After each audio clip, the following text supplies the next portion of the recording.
একটু ওয়েট করো, কেমন কিছু ওই ব্যাপার স্যাপার থাকে তো। জি স্যার, আমরা ম্যানেজ আছি। করতেছি। আচ্ছা, ফেসবুকে মনে হয় লাইভ হচ্ছে, দেখো তো আমাদের গ্রুপে, মানে আমাদের ওই ওই আইডিটাতে। আচ্ছা।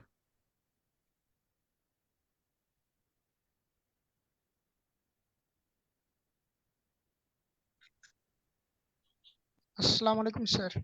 হুম। লাইভ কেমন হচ্ছে আছো? স্যার। হচ্ছে না?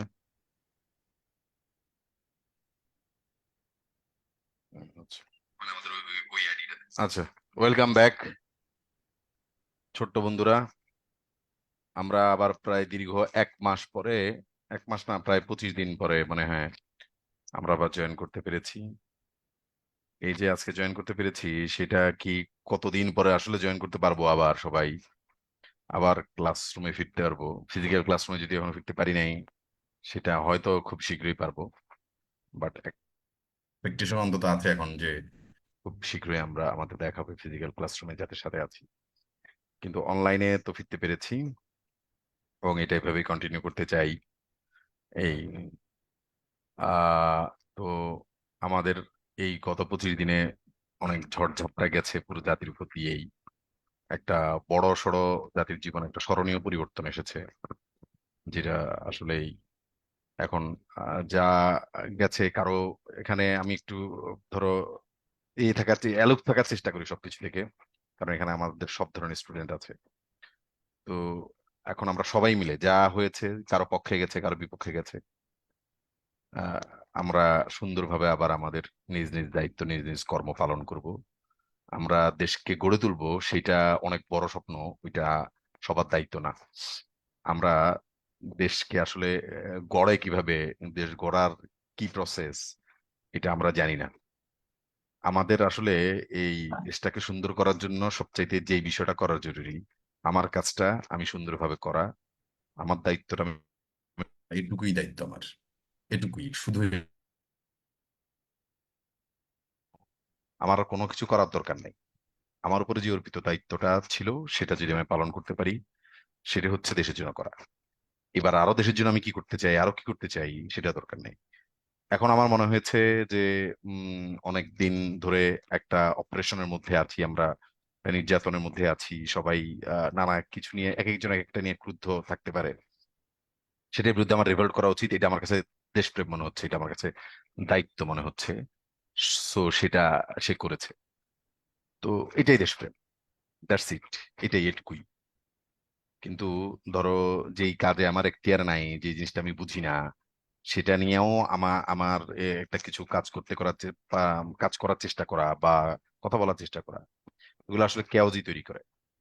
এর চাইতে সবচাইতে ভালো হচ্ছে ও ওইটা করে না, ও ওইটা করে না, এগুলো বলা দরকার, হয়তো এগুলো বলা দরকার না, দরকারি, মানে হয়তো না দরকারি, কিন্তু মানে সেটা করার তো আমার ক্ষমতা নেই।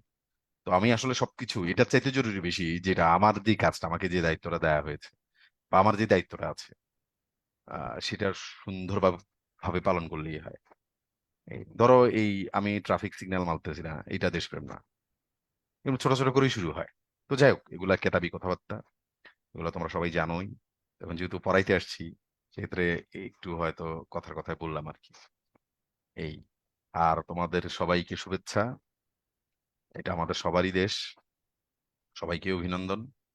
আমরা রিজুভিলেটেড হয়ে অবশ্যই এভাবে সামনে এগিয়ে যাব। আর আমাদের মধ্যে কারো কোনো ক্ষতি হয়েছে কিনা, আমি প্রথমে চিন্তা করেছিলাম যে এই স্ট্যাটাসটা দিব, যে তোমাদের মধ্যে কারো কোনো ক্ষতি টতি হয়েছে কিনা বা। তো আসলে পরে মনে হয়েছে যে ব্যাপারটা অনেক সেলফিশ, যেটা ধরো, এই তুমি তো আমার কোর্সে নাও থাকতে পারতা, আমার ফ্রেন্ড লিস্টে যারা ধরো আছে, আমি যদি আমার আইডিতেও দিতাম, যে সে তো আমার লিস্টে নাও থাকতে পারতো। তো ধরো এখানে এমনি বলি, ধরো একজনের নাম ইয়াসিন অনিক, ও আমার এখানে নাই, আমার লিস্টে নাই, আমার কোর্সে নাই। তো ওর কোনো কিছু হয়েছে, কোনো এই এই এই যে আমাদের এই আন্দোলনে কোনো ঘটনা ঘটেছে তার, তো সে তাহলে আমাদের আর কিছু যায় আসে না। শুধু আমার পরিচিত আমার ভাই ব্রাদার যা আছে, আমার স্টুডেন্ট, আমার কলিগস, আমার ভাই ব্রাদার যা আছে, তাদের মধ্যে কিছু না হোক, তাদের খোঁজ খবরটা রাখি তারা সবাই ঠিক আছে কিনা। তো কে ঠিক আছে কে ঠিক নাই, সেটা তো চোখের সামনেই দেখতে পাচ্ছি। এখন সে আমার সার্কেলের কেউ, এই জন্য সে ঠিক আছে কিনা এটা নিয়ে আমি কনসার্ন, এর বাইরে হইলে আমার আর কোনো কনসার্ন নেই। তো এই সেলফিশনেস গুলাই আসলে আমাদেরকে অনেক দূরে ঠেলে দেয় আর কি। চিন্তা করেছি যে সব চোখের সামনেই তো দেখতেছি কত রকম কত ব্যাপার ঘটতেছে। তো হচ্ছে তো এটা, আর কারো না কারো সন্তান যাচ্ছে, কারো না কারো ভাই যাচ্ছে, কারো না কারো স্টুডেন্ট যাচ্ছে, কারো না কারো টিচার যাচ্ছে। কিছু তো মানে মানুষ তো এফেক্টেড হচ্ছে, দেশের মানুষ তো এফেক্টেড হচ্ছে। এই তো এই জন্য হচ্ছে যে আর তখন মনে হয়েছে যে না থাক, এই খোঁজ খবর নিয়ে লাভ কি, এই খোঁজ খবরের কি মানে হয়। এই তো এনিওয়ে, এটা হচ্ছে বিষয়। আর ওকে, তো এই বিষয়ে আর কোনো আলোচনা দরকার নাই মনে হয়। তো আমরা চলো সামনে যাই। আহ, এটা আহ, আর তোমাদের কোনো প্রশ্ন টশ্ন আছে কিনা বলো।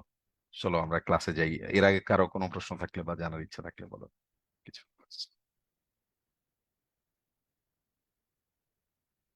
আছে আছে, কারো কোনো কিছু আছে? স্যার এই যে পরীক্ষাগুলা কি মানে এই বছরে কি অবস্থা কি এটা যদি নিয়ে কিছু বলতেন। এটা আসলেই ভাই এবার এমন একটা ধোঁয়াশার মধ্যে, বুঝছো, কিছুই বোঝা যাচ্ছে না কোন দিকে, কোন পানি কোন দিকে গড়ায়। মনে হচ্ছে পানি প্রতিনিয়ত ভিন্ন দিকে মনে নিচ্ছে, কোথেকে কোন দিকে কি হয়ে যাচ্ছে। Nothing is certain. এই যে দেখো আজকে এই এখন পর্যন্ত কিন্তু আমাদের বর্তমান সরকার, মানে আমরা বলতে পারিনি যে ধরো আমরা কতদিন আসলে আছি। আমরা কি একটা নির্বাচনমুখী সরকার, নাকি আমরা ধরো দেশ সংস্কার করবো, সেটা আমরা নিশ্চিত না। তো সরকার যদি এটা হয়তো সরকার দুই একদিনের মধ্যে ক্লিয়ার করবে, সেটা ক্ল্যারিফাই করবে, তখন আসলে সিচুয়েশনটা বোঝা যাবে, মানে তারা কি করবে। এছাড়াও সব জায়গায় নানা ধরনের পরিবর্তন আসতেছে, চেঞ্জ হচ্ছে। তো সেগুলোর কারণে আসলে এক্সাক্ট বোঝা যাচ্ছে না যে আসলে কি হবে। এই জন্য আমি সবসময় বলি কি, তোমরা ভাই যে শিওর এক্সপেক্ট করো যে 28 তারিখে তোর পরীক্ষাটা হবে না নিশ্চিত, আহ, হয়তো 1 মাসের মধ্যেই হবে, এটা তুমি এক্সপেক্ট করে রাখো। মানে তুমি ডিসকানেক্টেড হয়েও না, তুমি তোমার মার্চ চালিয়ে যাও। কথা বুঝতে পেরেছো? তুমি 1 মাসের মধ্যে হবে, আগামী মাসে হবে, ধরে নিয়েই সেভাবেই তোমার, যদি অন্য কোনো ধরনের কোনো ঝামেলা না থাকে, যন্ত্রণা না থাকে, তাহলে শুরু করে দাও। শুরু করে দেওয়াটাই ভালো হবে। আমি ক্লিয়ার ভাই? জি স্যার। আচ্ছা, তখন বলা যায় না, তোমরা তো নিজেরাই দেখতে পাচ্ছ যে নাথিং ইজ সার্ড ইন স্টিল। হ্যাঁ, এই আর মানে হোপলেস হয়েও না কোনোটাতেই। যে এখানে অনেকেই অনেক ভাবে বলার চেষ্টা করছি আমরা, যে ধরো আহ, মানে এখন তো আরো কেওস লাগতেছে। এগুলো হয়, এই আউটকাম গুলা, এই আউটকাম গুলা তো ইনএভিটেবল, এটা হইতোই। ধরো এমন না যে এখন যে এই হাসিনা সরকারের যে পতন হয়েছে, এটা অনন্তকাল ধরে চলতো, ব্যাপারটা কিন্তু তা না। সেটা 5 বছর আগে হইতে পারতো, এটি ইনএভিটেবল ছিল। এটা 10 বছর পর হইলেও হইতো, এটা হইতোই হইতো, হইতোই, মাস্ট হইতো এটা। এটা মানে এইটা মিস ছিল না কোনোভাবেই না। এবং এটা আরো 7-8 বছর, মানে 13 সাল থেকে এটা লক্ষণ দেখা গেছে যে এটা তো হবেই স্বাভাবিকভাবে, এবং খুব ম্যাসাকার করেই হবে, সেটা 13 সাল থেকেই বোঝা যাচ্ছে। আমি একটু বলি, 1 মিনিট একটু বলি কেমন ভাই। জি স্যার। এটার সবচেয়ে বড় লক্ষণ হচ্ছে উনি নিজের কোনো লেগাসি আনতেছেন না। উনি কোনো নিজের লেগাসি এখানে কানেক্ট করতেছে না। সেটা কানেক্ট করার সুযোগ অনেক আগে থেকেই ছিল সেটা, কিন্তু তিনি কানেক্ট করেন নাই। তার মানে হচ্ছে এটাই। সুতরাং তিনিই জানতেন যে এই ধরনের কোনো ঘটনা আসতেছে। উনি যত দূর সম্ভব এটাকে ধরে রাখা যায়, যেভাবে কন্টিনিউ করা যায় উনি করবেন, এটা উনি করেছেন। এবং একটা ট্র্যাজিক ডুম তো তার আসবেই, সেটা এসেছে। সেটা আরো 5 বছর পরও হলেও আসতো, এবং ঠিক এভাবেই আসতো, এরকম কিছুর মধ্যে দিয়েই আসতো। সহজ হইতো না ব্যাপারটা, এমন ভাবেই হইতো, এটা ইনএভিটেবল ছিল, হইতেই হইতো। সুতরাং এটা হওয়ার এবং হয়ে গেছে। এবার ধরো যদি আমি বলি যে ধরো আরেকজন আসবে এবং সেও প্রচুর ওর দোর্দণ্ড প্রতাপ নিয়ে সে ছাপতে চাইবে না, বা তো এর মানে এই না যে ধরো তুমি এই যে এখানে একটা স্লোগান চলেছে না যে ইনকিলাব জিন্দাবাদ, মানে আসলে বিপ্লব চিরজীবী, বিপ্লব থাকতে হয়। মানে একেবারে শুদ্ধ রাষ্ট্রটাতেও বিপ্লব আছে। বিপ্লব মরে যায় কখন? যখন তুমি কোনো কিছুতে কিছু বলো না, তখন হচ্ছে বিপ্লব মরে যায়। কিন্তু বিপ্লব আসলে মরে না, কোনো স্থানে কোনো জায়গাতেই মরে না। বিপ্লবের ধর্মটাই হচ্ছে সে চিরজীবী, চিরস্থায়ী। এটা তুমি আমি যদি মেরে ফেলার চেষ্টা করি, মারবে বিপ্লব মরবে না। মানে তুমি মরবা, তুমি ইনঅ্যাক্টিভ হয়ে গেছো, তোমার ভিতরে বিপ্লব মরে গেছে, কিন্তু বিপ্লব ইটসেলফ মরে না। সে ধরো তোমার সন্তানদের মধ্যে বা অন্য কোনো প্রজন্মের মধ্যে হইলেও সে আবার ফিনিক্সের মতো উড়ে আসবে। তো বিপ্লব চলমান, একেবারে শুদ্ধতম একটা সিস্টেমের মধ্যেও বিপ্লব চলে। বিপ্লবকে চলতে দিতে হয়, চলে, সে চলতে দিতে হয় না, মানে ও চলেই, তুমি চলতে দেয়া না দেয়ার কিছু না, ও চলবেই। তো এটা হবেই ভাই। আরো 10 তুমি বলো কি, বলো যদি যে এখন তো তাহলে আবার আরেকটা বিষয়, আরেকটা কিছু করার নাই, এটাই হবে। 10 বছর পরে আরেকটা ধরো ঝামেলা হবে, এরপরে আরো 15 বছর পরে আরেকটা ঝামেলা হবে। এই বিষয়টার ব্যাপারটা এইরকম, মানে বুঝে চলতে হবে। এখন তুমি যদি মনে করো যে হইতেই যখন থাকবে, তাহলে আর এখন হওয়ানোর দরকারটা কি? না, এটা তুমি তোমার হওয়ানোর না হওয়ানোর উপর ডিপেন্ড করে না। তো এটা এ ধর্মই এরকম, ও চলবে, চলতেই থাকবে, অনন্তকাল ধরে চলতে থাকবে, সব দেশে দেশে চলতে থাকবে, সব জায়গায় জায়গায় চলতে থাকবে। কারণটা হচ্ছে ভাই, তুমি যদি এখন শুদ্ধতমও করো, শুদ্ধতম সিস্টেমও বানাও, সেখানেও কেন বিপ্লব চলে, সেখানেও কেন হয়? এর এর কারণ হচ্ছে যে আসলে সব মানুষকে তুমি কখনো এক আমব্রেলার নিচে নিয়ে আসতে পারবা না। আমি অপারেশন ডিপ্রেশনের আমাদের দেশে যে এক্সট্রিম পর্যায়ে চলে গেছে সেগুলো বাদই দিলাম। এমনিতেই সব জায়গাতে আমরা আরো সফট করে ব্যাপারটা চিন্তা করি, তখন ওই যখনই মানুষের মতানৈক্য দেখা দেয় তখন সে একটু রেবেলিয়াস হয়, তখন এই রেবেল গুলাই আবার রেভলিউশনের দিকে চলে যায়। এই প্রত্যেকটা ইন্ডিভিজুয়াল হৃদয় আগে রেবেলিয়াস হয় নানা নানা কারণে, তারপর সেটা রেভলিউশন তৈরি করে। তো বিষয়টা এইটাই আর কি। এই যে তোমরা তো অবশ্যই মনে করো না, এই কোটা আন্দোলন শুরু হয়েছে, আমি কি বেশি সময় নিয়ে নিচ্ছি? না নিচ্ছি, স্যার। বেশি না নিচ্ছি স্যার। আমি? আচ্ছা, ঠিক আছে। তোমরা কি বিরক্ত হচ্ছে নাকি?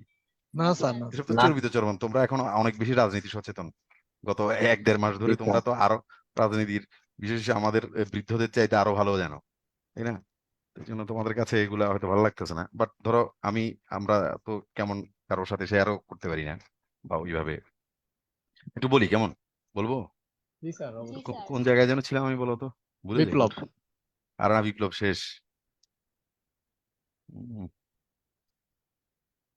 আরে কি জানি বলতে নিয়েছিলাম, আমি ভুলে গেছি। আচ্ছা, এনিওয়ে, বাদ দাও। যেটা ভুলে গেছি ওইটা আবার মনে পড়লে বলবো। স্যার তো কোটা নিয়ে বলতেছিলেন। ও ও কোটা কোটা কোটা। আচ্ছা, এটা মানে কোটা আন্দোলনে ছেলেপেলেরা মারা গেছে, তারপর মানুষ রেবিলিয়াস হয়েছে, এরপরে রেভলিউশন ঘটেছে। ব্যাপারটা আসলে এইটা না, এটুকু না, এইটা বাট এটুকু না।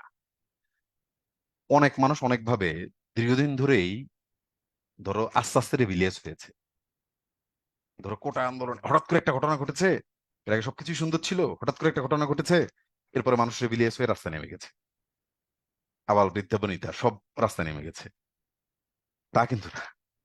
এই মানুষজন কেউ কেউ 7 বছর আগ থেকে, কেউ 12 বছর আগ থেকে, আবার স্বাভাবিকভাবে ওনার একটা অ্যান্টি পার্টি তো সব সময় ছিল, সে তো আছে, ওইটাকে এসআইডি রাখ, আমি সাধারণ মানুষের কথা বলতেছি। কেউ 7 বছর আগ থেকে, কেউ 8 বছর আগ থেকে, 2 বছর আগ থেকে, কেউ 6 মাস আগ থেকে। এবার আস্তে আস্তে আস্তে আস্তে মানুষ রেভিলিয়াস হয়েছে। তখন একটা ইস্যুতে সেটা মানুষ বিস্ফোরণের সুযোগ পেয়েছে, সেটা হয়েছে। এবং ইট ওয়াজ ইনএভিটেবল ফর দ্যাট রিজন। এটা আসলে স্কিপ করার কোনো সুযোগ ছিল না, এটা হইতেই হইতো, এবং তা হয়েছে। এই আর এই যে আহ, এই মানে ওই যে প্রথম যে এটা মারা গেল না, এরকম করে আবু সাইদ, হ্যাঁ, এই ঘটনাগুলা, ও ধরো এই যে বুক পেতে দিয়েছে, একেবারে ধরো ফিয়ারলেস, এটা কিন্তু অনেক বড় মেসেজ দিয়েছে মানুষজনকে। ধরো দেখো, মানে বুক পেতে দেয়া যায়, মানে তোমরা যারা তরুণ তুর্কিরা আছো, ওদেরকে এগুলা কিন্তু অনেক, আমরা বৃদ্ধরা যারা, আমরা ভীতুরা যারা, তাদেরকে এগুলো ভয় পায় যে না, যত আরো 1000 জন বুক পেতে দিলেও আমি যাব না, আমি বুক পাতবো না। এবং এটার একটা কারণ আছে কেন বৃদ্ধরা আমরা বুক পাততে চাই না, সেটার কারণ আছে। আমি তোমাদেরকে ওই কারণটা বলবো, দাঁড়াও। এবং আমি তোমাদেরকে টিপস দিব কিভাবে, তুমি যদি কখনো স্বৈরাচার শাসক হও, তাহলে তুমি তোমার ক্ষমতাটা কিভাবে চিরজীবন টিকে রাখতে পারবা। আমি সেই টিপও তোমাদেরকে দিব, দাঁড়াও। তো বৃদ্ধরা তরুণদের কিন্তু এটা হয় এবং এটার কারণ আছে, এটা এই কারণটা ফ্রান্সিস বেকনই বলে গেছে, যেটার কারণ আছে। তো এটা ওকে অনেক বড় একটা ইয়ে তুলেছে, তবে এই বাংলাদেশে তো আনফেয়ার এরকম আরো কয়েকটা যদি গরিবের বাচ্চা মারা যাইতো, রেভিলিয়াস হইতো সে, কিন্তু এত মারাত্মক রেভলিউশন হইতো না, আরো কয়েকটা গরিবের বাচ্চা মূল্য হইতো না। যখনই ওই মধ্যবিত্তের বাচ্চারা মারা গেছে আমাদের, তখনই মধ্যবিত্তের বিপ্লব শুরু হয়েছে, তখনই মধ্যবিত্তের গায়ে লাগছে, তখনই ব্যাপারটা ছড়াই গেছে, তখনই ব্যাপারটা স্পিলিং, ভালো করে স্ফুলিঙ্গ ওটা লাগছে, বিষয়টা ওইখানে। এবং তোমরা ওইটা রিলেট করতে পারতেছো নিশ্চয়ই। যখন প্রাইভেট ইউনিভার্সিটির বাচ্চাগুলো মারা গেছে, তাই না, একদিন প্রাইভেট ইউনিভার্সিটির বাচ্চাগুলো মারা গেছে না, বিকাল ধরে, জি স্যার। দুপুর ধরে, ওই দিন থেকে খেয়াল করতেছো, ওই দিন থেকে সবচেয়ে বেশি ব্যাপারটা ভয়াবহ হয়ে গেছে। ইয়ে যে আবু সাইদ যে মারা গেছে, সেই ঘটনা বাংলাদেশে অনেকদিন ধরেই ঘটতেছিল, বলো কি ঘটতেছিল না? কথা বলো। জি স্যার। জি স্যার। 18 সালে আন্দোলন ঘটছে না, এই ঘটনা নানা সময় ঘটতেছিল, এটা কমন ব্যাপার। এখানে গরিব মারা যাবেই, সেটা কোনো ব্যাপার না। অনেক বড় লোকের মানুষের জন্য দেখবা যে তুমি করে গরিব দিয়ে একটা মারা ফেলে, হ্যাঁ, ওই সেই গাড়ি উঠাই দেয়, সেই এগুলো কত কিছু হয়, কোনো ব্যাপার না এগুলা। কিন্তু যখনই এই মধ্যবিত্ত মারা গেছে, তখনই বাঙালি আর নিজের ঘরে ধরে রাখতে পারে নাই। তখন সে এই যখন রেভিলিয়াস হয়েছে, তখন সেইটাকে আরো বেশি ছড়াই দিছে। এই এখানে ঘটনাটা ওরকমই আর কি। কিন্তু প্রত্যেকটা জীবনে যে ইম্পর্টেন্ট, ওই একটা গরিবের বাচ্চা মারা গেলেও যে সবার গায়ে লাগা উচিত, এটা লাগে না। এই হচ্ছে বিষয় আর কি। এনিওয়ে, তবে এখান থেকে আমাদের কিছু শিক্ষাও আছে। আহ, আবার একটা পিনি কোর্স আর একটু বলি ভাই। জি স্যার। জি স্যার। আচ্ছা, তাহলে তোমরা একটু লিটারেচার, আর তোমাদের ফিচারের ক্লাস অত বড় না, বুঝছো? এটা মানে ওই নিয়ম কারণ দাড়ি কমা দেখাই দিব, এটাই শেষ, ফিচারের ক্লাস অত বড় না। আর একটু বলি প্লিজ, কেমন, বিরক্ত হইও না, কেমন প্লিজ। জি স্যার। জি স্যার। জি আচ্ছা, স্যার। কিং লিয়ার শুনছো তোমরা? কিং লিয়ার, কিং লিয়ারে, শেক্সপিয়ারের কিং লিয়ার, এখন একটু লিটারেচার পড়তে যাবো। শেক্সপিয়ারের কিং লিয়ারে তো কিং লিয়ার 3 কন্যার মধ্যে তার রাজ্য ভাগ করে দিবে। শেক্সপিয়ারের কিং লিয়ারে, কিং লিয়ার দাঁড়াও, আমি অ্যাডমিট করতে করতেই তো শেষ রে বাবা, খেয়ালও করি না অনেকক্ষণ ধরে, অনেকে যে আছে মানে। স্যার সেটিংটা চেঞ্জ হয়ে গিয়েছে মেবি। না, চেঞ্জ হয় নাই তো, এখন করছে মোটামুটি, এখন আর আরো 2 জন আছে। ওকে, তো কিং লিয়ার তার 3 কন্যার মধ্যে রাজ্য ভাগ করে দিয়েছে, গোনারিল, রিগেন, কর্ডেলিয়া। এখন রাজ্য ভাগ করে দেওয়ার আগে, দেয় নাই, দেওয়ার আগে সে একটা মিটিং ডাকছে, যে তার কোর্টরুমে, বলরুমে একটা মিটিং ডাকছে, যে 3 কন্যার মধ্যে যে আমার সবচেয়ে বেশি ভালোবাসবা তাকে আমি রাজ্য দিব, আর বাকিদেরকে দিব না।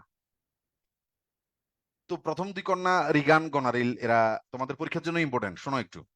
রিগান, গোনারিল, বাবা তোমার অনেক ভালোবাসি, চাটুকারি তা করে ভরায় লাইছে। বাবা বলে যে ওকে ঠিক আছে, ভালোবাসে, ফাইন, ভালো লাগছে। এবার থার্ড ওয়ান, কর্ডিলিয়া, ছোট কন্যা সবচেয়ে, কর্ডিলিয়া বলতেছে, কর্ডিলিয়া তোমার পালা, বলো। কর্ডিলিয়া বলতেছে, বাবা মেয়েদের ভালোবাসা গুলো না, মানে এক জায়গায় একেবারেই স্থির থাকে না আর কি। আমি তোমাকে এখন অনেক ভালোবাসি, কিন্তু আমার বিয়ে শাদী হলে তখন আমি আমার স্বামীকে অনেক ভালোবাসবো, বাচ্চা হবে, আমি আমার বাচ্চাদেরকে অনেক ভালোবাসবো, তোমাদের দুজনের চাইতে। এটা মেয়েদের ভালোবাসা হলে এরকমই হয়, এটা প্রকৃতিগত এরকম। বাপের তো ফিলোসফি ভালো লাগে নাই, সে অ্যাবসলিউট চাটুকারিতে চাইছে, তার মেজাজ খারাপ হয়েছে, সে ছোটটারে ডিপ্রাইভ করে দিয়েছে, বড় 2টারে সম্পত্তি দিয়েছে। পরে বড় 2টা তাদের নিজস্ব সম্পত্তি নিয়ে, ছোট মেয়ার মানে আমার মেসেজটা আর জন্য গল্পটা একটু বড় গল্পটা কি হয়েছে পরে এটা শেষ করে দিই আর কি। তো কর্ডেলিয়ার ফ্রান্সের ডিউকের সাথে বিয়ে হয়েছে, সে ওখানে সুখ শান্তিতে আছে। ইন দ্য মিন টাইম বড় 2 যে মেয়ে রিগান, গোনারের, তারা একটা প্রেম নিয়ে, রাজ্য নিয়ে মারামারি শুরু করছে, বাপেরে এরা খেদাই দিছে, বাপ ওখানে সেখানে ঘুরে ফিরে শেষ পর্যন্ত কর্ডিলের কাছে আশ্রয় নিয়েছে। মিনওয়াইল এই 2 জনের যখন লড়াই লাগতেছে লাগতেছে, মারামারি কাটাকাটি যখন হইতেছে হইতেছে হইতেছে, এর মধ্যে গৃহযুদ্ধের মতো লেগে গেছে, 3টা রাজ্য জড়াই গেছে এখানে। 3 রাজ্য জড়াই গিয়া পরে এই কর্ডিলিয়ারে আক্রমণ করে এই বড় বোনের সৈনিকেরা নিয়ে চলে আসছে ইংল্যান্ডে, কারণ ইংল্যান্ডের রাজা তো সে। ইংল্যান্ডের 2 ভাগে যে ভাগ করছিল, 2 মেয়েরে দিয়ে দিয়েছিল, ইংল্যান্ড নিয়ে আসছে। পরে আলটিমেটলি এই কর্ডিলারে তারা ফাঁসি দিয়েছে। ওই দুই মেয়েরও ইতিমধ্যে মারামারি করে মরে গেছে। সৈন্যরা কর্ডিলারে ফাঁসি দিয়ে দিয়েছে, কিং লিয়ার এই শোকে মারা গেছে। সংক্ষেপে ধরো গল্পটা এটা। এখন কেন কিং লিয়ার সে তার কর্ডিলিয়া মেয়ে তো খারাপ বলে নাই, তো কেন তার এটা ভালো লাগে নাই, সে কেন এত রিয়েক্ট করেছে? কারণ হচ্ছে চাটুকারিতার ব্যাপারটা একটা বাবল তৈরি করে মানুষের মধ্যে, মানুষকে একটা বাবলের মধ্যে রাখে। তখন এই চাটুকারিতাটা, এই প্রশংসা জড়তাটা একটা মানুষের সবচেয়ে বড় শত্রু। একটা মানুষের না, বড় পদে যারা আছে তাদের সবচেয়ে বড় শত্রু এটা। বড় পদে যারা আছে তাদের সবচেয়ে বড় শত্রু হচ্ছে এটা। সেইটাকে যদি ওভারকাম এবং ট্যাকেল না করতে পারে তাহলে শেষ শেষ। কিরকম বাবল এটা? ধরো প্রশংসা শুনতে শুনতে শুনতে শুনতে শুনতে সে মানসিক ভাবে এরকম সাইকোর মতো হয়ে যায়। তখন সে যা বলে তাই চারদিকে দেখে যে অনেক প্রশংসা হচ্ছে, অনেক ঠিক বলতে চারপাশের লোকজন অনেক ঠিক ঠিক বলতেছে। তখন সে একটা ফেক কনফিডেন্সের মধ্যে চলে আসে এবং এর একটা শুনতে শুনতে একটা প্রশংসা জড়তার মধ্যে এমন ভাবে ভোগে, যখন একটু আধটু কেউ বলার চেষ্টা করে যে না আপনার এটা ঠিক না, ইউ আর রং, তখন সেটা তো প্রচন্ড রিয়েক্ট করে এবং এটা সে দমন করতে চায়। এই দমন করতে চাওয়া থেকেই ধরো এই রিয়েকশন থেকে এই কিং লিয়ার এই ঘটনাটা ঘটেছে এবং এটার কারণে তার পতন হয়েছে। তো আমাদের দেশেও তাই হয়েছিল, যে চারদিকে এত বেশি প্রশংসা জড়তা, এত বেশি প্রশংসার বাবল, যেটার মধ্য দিয়ে যাইতে যাইতে যাইতে যাইতে তিনি শুরু থেকে আস্তে আস্তে মানে এত বেশি একেবারে বাবলের মধ্যে ঢুকে গেছে যে এটাকে কোনোভাবে টোকা মারলেই খেপে যাইতেন। তখনই সে ধরো এটা রিয়েকশনে চলে যেত। তো এই যে দেখো, এবং ওই সর্বশেষ এটা তো ধরো নানা, সে নানা ব্যাপার স্যাপার আছে, না আছে অ্যারোগেন্সি একটা বড় ব্যাপার আছে। দেখো তুমি প্রচুর দুর্নীতি করো দেখবা, বাংলাদেশে আমরা মোরলে সবাই কোনো না কোনো ভাবে সুযোগের অভাবে সৎ আছি। এই এখন আহ, ধরো তুমি প্রচুর দুর্নীতি করো, কিন্তু বাঙালি একটা যেটা সে জানে না, দেখো যেটা সে জানে না আবার সেইটা চায়। যেটা সে জানে না, কি জানে না, বাঙালি কিন্তু আচার ব্যবহার ভালো না। আমি তোমাদেরকে মনে হয় আরেকদিনও বলছি কথাটা, বাঙালি কিন্তু আমরা আচার আচরণ জানি না। কিন্তু আবার আচার আচরণ যদি পাই, খুব কারো কাছ থেকে যদি একটু ডিসেন্ট আচার আচরণ পাই, স্পেশালি বড় পদের কারো কাছ থেকে, তখন আমরা অনেক আবেগ আক্রান্ত হই, আমরা অনেক খুশি হই। সে যত খারাপই হোক, ভালো আচার আচরণ করলে, হাসি মুখে কথা বললে, একটু অ্যাড্রেস করলে আমাদের অনেক ভালো লাগে। তোমরা কি আমার সাথে একমত কিনা, এই পর্যন্ত একমত কিনা বলো? জি স্যার। জি স্যার। জি স্যার। আমাদের অনেক ভালো লাগে। আমরা মানে তুমি যত খারাপই হও ভিতরে ভিতরে, তুমি আমার সাথে অন্তত হাসি মুখে কথা বলো, সুন্দর করে অ্যাড্রেস করো, আমাদেরকে অ্যাটেনশন দাও, তখন আমার অনেক ভালো লাগে। কিন্তু তুমি যদি অ্যারোগ্যান্ট হও, তখন আস্তে আস্তে আমাদের ভিতরে খুব পুঞ্জীভূত হয়। এই অ্যারোগেন্সি অনেক বাজে একটা ব্যাপার, কোনোভাবেই অ্যারোগেন্ট হওয়া ঠিক না, কোনোভাবেই না। এই ঔদ্ধত্যপূর্ণতাটা মানুষ পছন্দই করে না। যে মানুষটা নিজে ঔদ্ধত্যপূর্ণ, সেও আরেকটা ঔদ্ধত্যপূর্ণ মানুষ পছন্দ করে না। কথা সাফ কথা। তুমি যদি নিজে অ্যারোগেন্ট হও, কিন্তু আরেকটা অ্যারোগেন্ট মানুষকে কোনো পছন্দ করবে না। অ্যারোগেন্টও অ্যারোগেন্টের পছন্দ করে না। কিন্তু সে নিজে জানে না যে সে নিজেও অ্যারোগেন্ট, সেটা বাদ দাও, আরেকজন অ্যারোগেন্টের কেউ পছন্দ করে না। মানে যে অ্যারোগেন্ট না সে তো পছন্দ করেই না।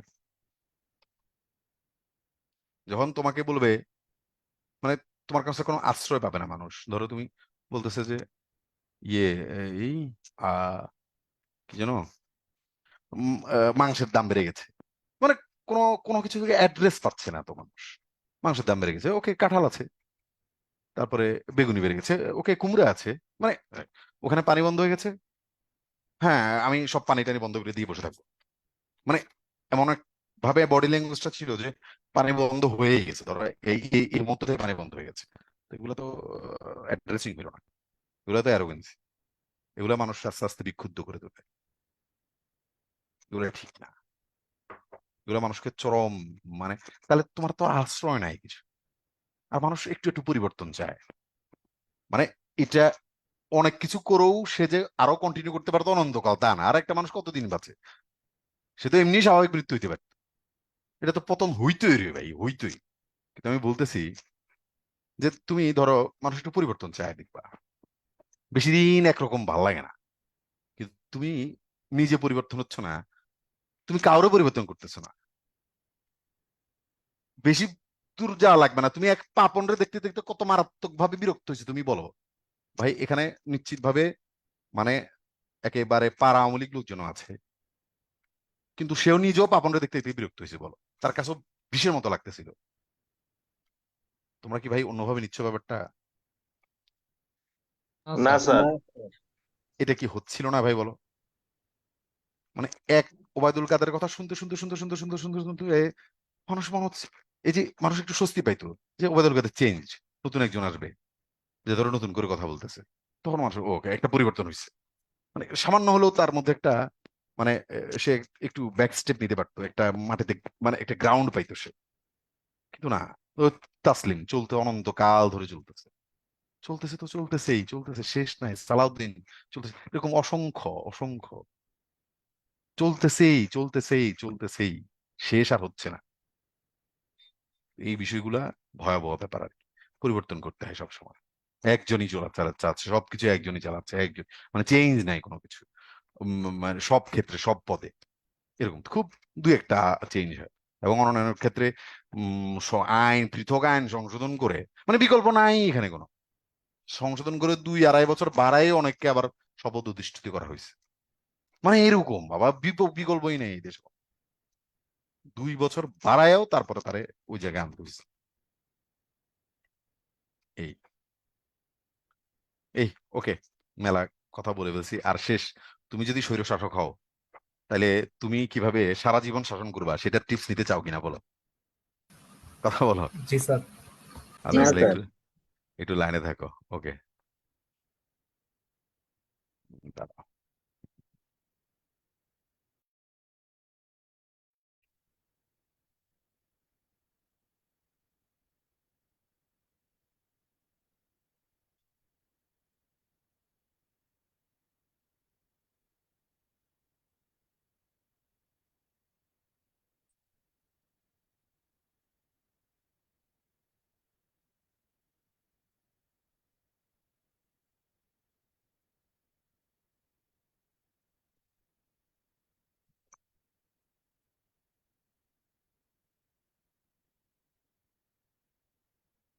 ফ্রান্সিস বেকনের ম্যারিড অ্যান্ড সিঙ্গেল লাইফ থেকে একটা কথা শোনো, ম্যারিজ অ্যান্ড সিঙ্গেল লাইফ, এটা বলে শেষ করতেছি। এটুকুই, এইসব কথা তো বলার শেষ নাই রে ভাই, মানে কত কিছু বলার কি শেষ আছে আর। বাট শেষ করে দেই, এটাই শেষ কথা। এবং এটা তোমাদের কাজে লাগবে বিসিএস এর জন্য। অফ ম্যারিজ অ্যান্ড সিঙ্গেল লাইফে তিনি বলছে, an unmarried man is a best friend. ফেসবুকে কেউ দেখতেছে? An unmarried man is a best friend, best master, best servant, but not always the best subject. একজন আনম্যারিড ম্যান সবসময় বেস্ট ফ্রেন্ড হয়। Unmarried man মানে তোমরা যারা আনম্যারিড আছো আর বেস্ট ফ্রেন্ড হও তোমরা। ম্যারিড যারা আছি আমরা, ওরা কখনো ভালো বন্ধু হইতে পারি না, কারণ ভালো বন্ধুত্বের জন্য তো তোমাকে অনেক সময় দিতে হয়, তোমার সেই সময়টা দেওয়ার সময় কই, তাই না? আনম্যারিডদের সেই সময়টা আছে। আচ্ছা, বেস্ট ফ্রেন্ড গেছে, বেস্ট সার্ভেন্ট। দেখবা যে বিভিন্ন চাকরিতে, প্রায় সব চাকরিতে না, বিভিন্ন চাকরিতে খেয়াল করছো বলে যে আনম্যারিড পিপল আর প্রেফারেবল, বলে না? বলে কিনা বলো? জি স্যার মানে বলে স্যার। বিয়ে করলে তুমি আর এলিজেবল না। কিন্তু কোন চাকরি এ পর্যন্ত বিজ্ঞাপন দেখছো যে বলছে ম্যারিড পিপল আর প্রেফারেবল, বলছে? বলে না না। না। আচ্ছা, তার মানে চাকর হিসেবে, সার্ভেন্ট হিসেবে আনম্যারিডদেরকেই রাষ্ট্র চায়। ওকে, কারণ আনম্যারিডরা তার কোনো পিছুটান নাই, তাকে যা ইচ্ছা তা খাটাইতে পারবে, যেভাবে ইচ্ছা খাটাতে পারবে, অফুরন্ত সময় নিয়ে খাটাতে পারবে, কোনো ব্যাপার না। আচ্ছা, বেস্ট মাস্টারও হয়, ভালো প্রভুও হয়, বস, বেশ বস। কারণ ভাই ম্যারিড যারা আছে তারা ভালো বস কখনো হয় না, আনম্যারিডরা ভালো বস হয়। কেন ম্যারিডরা হয় না? কারণ স্বাভাবিকভাবে এত টেনশন, এত কিছু, এত ফ্যামিলি, এত অফিসের বাইরে তার ফ্যামিলি ট্যামিলি মিলিয়া, এরপরে ইচ্ছা মতো বউর বাডাম, বাসায় বাডাম, বাসায় যে স্বৈর শাসক আছে তার বাদাম বাদাম খায়া খায়া এমনি তারা কি মেজাজ বাসায় খিচ্ছে আছে? থাকে, সে তো ওইটার বিরুদ্ধে সে এটার বিরুদ্ধে সে তো ওইটার বিরুদ্ধে লড়াইও করতে পারে না, রেভোল্টও করতে পারে না, ঘেরাও দিতে পারে না, কিছুই করতে পারে না, অনন্তকাল ধরে বাদাম খায়। তখন ওই বেচারা কি করবে, মেজাজ এমনি খিচ্ছে থাকে। তখন অধনস্থ অফিসে গিয়ে খ্যাটখ্যাট করে সারাদিন, অধনস্থ জুনিয়র যেগুলো আছে ওগুলোর উপরে দিয়ে সে বাসায় পারে না, তখন বাইরে গিয়ে সে নেতাগিরি দেখায়। তখন ধর একটা আনরেস্ট তৈরি করে অফিসে। এই জন্য ম্যারিড ম্যানরা ভালো বস না। আর এই পৃথিবীর ইতিহাসে কোনোদিনও কোনো পুরুষ মেয়েদের সাথে ঝগড়া করে যেতে নাই, মেয়েদের সাথে ঝগড়া করে যেতে যায় না। তো এনিওয়ে, না জিততে জিতে একটা পরাজিত মন সারা জীবন পরাজিত মন, যেখান থেকে তার উত্তরণের কোনো উপায় নাই, সে তখন ভাই স্বাভাবিকভাবে ওইটা তোমার অফিসে গিয়ে উঠাবে। তো স্বাভাবিকভাবে ম্যারিডরা ভালো বস হইতে পারে, কিন্তু আনম্যারিড যখন তুমি চিল, তোমার কোনো টেনশন নাই, কারোর সাথে কোনো ঝামেলা নাই, তুমি মানুষের সাথে খুদেই লাগতে যাবা কেন বলো, তাই না? এই জন্য আনম্যারিডরা ভালো প্রভু হয়। এ পর্যন্ত clear? Loud and clear. But not always best subject. কিন্তু আনম্যারিডরা ভালো প্রজা হয় না, ভালো প্রজা হয় না। প্রজা হয় না মানে সুনাগরিকের কথা বলতেছে না, রাজার জন্য প্রজা। প্রজা শব্দটা সবসময় রাজার জন্য মনে রাখবা, প্রজা আর নাগরিক এক কথা না। এই প্রজা আর নাগরিক এক কথা না। প্রজা শব্দটা কার জন্য শুধু বলো তো? রাজার জন্য। রাজার জন্য। যেখানে রাজা আছে তার জন্য প্রজা। নাগরিক তো নাগরিক, অন্য বিষয়। তো ভালো প্রজা হয় না সে তাহলে স্যার কোন, রাষ্ট্রের সংবিধানে যে প্রজাতন্ত্র লেখা স্যার, সেটা অন্য অর্থে, সেটা অন্য অর্থে, মানে সবকিছুরই তো এক অর্থে তুমি এক স্ট্রিম লাইনে নিয়ে আসলে আবার হবে না। মানে এখন আমি কোন সেন্স থেকে বলতেছি বুঝতেছো কিনা? জি স্যার, জি স্যার। প্রজা মানে হচ্ছে ওই প্রজাতন্ত্র হচ্ছে, মানে ওইটা জনগণকে মিন করতেছে। এনিওয়ে আসো, রাজার জন্য প্রজা, কোন রাজা প্রজাকে পছন্দ করে না। সরি, আনমেরিড প্রজা পছন্দ করে না, আনমেরিড প্রজা পছন্দ করে না। আনমেরিডরা ফ্রেন্ডও ঠিক আছে, মাস্টারও ঠিক আছে, সার্ভেন্টও ঠিক আছে, বাট রাজার জন্য তারা ঠিক নেই। কারণ স্বাভাবিকভাবে প্রত্যেক রাজাই কোনো না কোনো ভাবে সে অনৈতিক সিদ্ধান্ত দিবে যেটার এগেইনস্টে লোকজন লাগবে, লাগবেই লাগবে। আনমেরিডরা লাগবে। আনমেরিডরা রেবিলিয়াস হয়, ম্যারিড গুলো কখনো রেবিলিয়াস হয় না। যে তোমাদের মধ্যে যে এত বেশি পিনিক, তোমরাও বন্ধু একটা সময় থেমে যাবা, বুঝতেছো ব্যাপারটা? তোমরাও থেমে যাবা। তো এই সেই জন্য রাস্তায় নামে সে মানে না মানব না করে, এটা রাজার জন্য থ্রেট, এই জন্য সে তাদেরকে পছন্দ করে না। এখান থেকেই তোমরা শিক্ষা নিতে পারো, তুমি যদি কখনো স্বৈর শাসক হও তাহলে আইন করে দিবা যে ভাই 14 বছর 13 বছরের পরে কোনো পোলা মাইয়া কখনো অবিবাহিত থাকতে পারবে না আমার রাজ্যে। পোলাপান এটাতে খুশি, ওয়াও, এটাই তো সবচেয়ে ভালো রাজা, তাড়াতাড়ি বিয়ে করে দিচ্ছে, কারণ তার তখন বিয়ে করার প্রচুর ইচ্ছাও থাকে। যারা 14-15 বছরের তার বিয়ের বাড়ি যেতে পারবে না, গেলেই গুলি করে মারে আলাম, শেষ। তখন পোলাপান বাপমারা কইতে পারবো, সরকার তো মেরে লেবো, নাইলে কি করবো, আবার তাড়াতাড়ি বিয়ে করাই দেন। অ্যাজ সুন এজ তোমাকে বিয়ে করাই দিছে বন্ধু, এই দেশে আর আন্দোলন করার মতো কেউ নাই। কারণ তুমি আরেকজনের পতনের ডাক দিবা কেমনে? তোমার নিজেরই তো পতন হইয়া বসে আছে। পতনকারী পতিত দ্বারা পতন হয় না। বন্ধু কথাটা বুঝতে পেরেছো? কথা বলো। আর জনসংখ্যার অবস্থা তো খারাপ হবে স্যার। সেটা তো আরেক বিষয়, কিন্তু আমার কথা বুঝতেছো? জি স্যার, বুঝতেছি। এই জন্য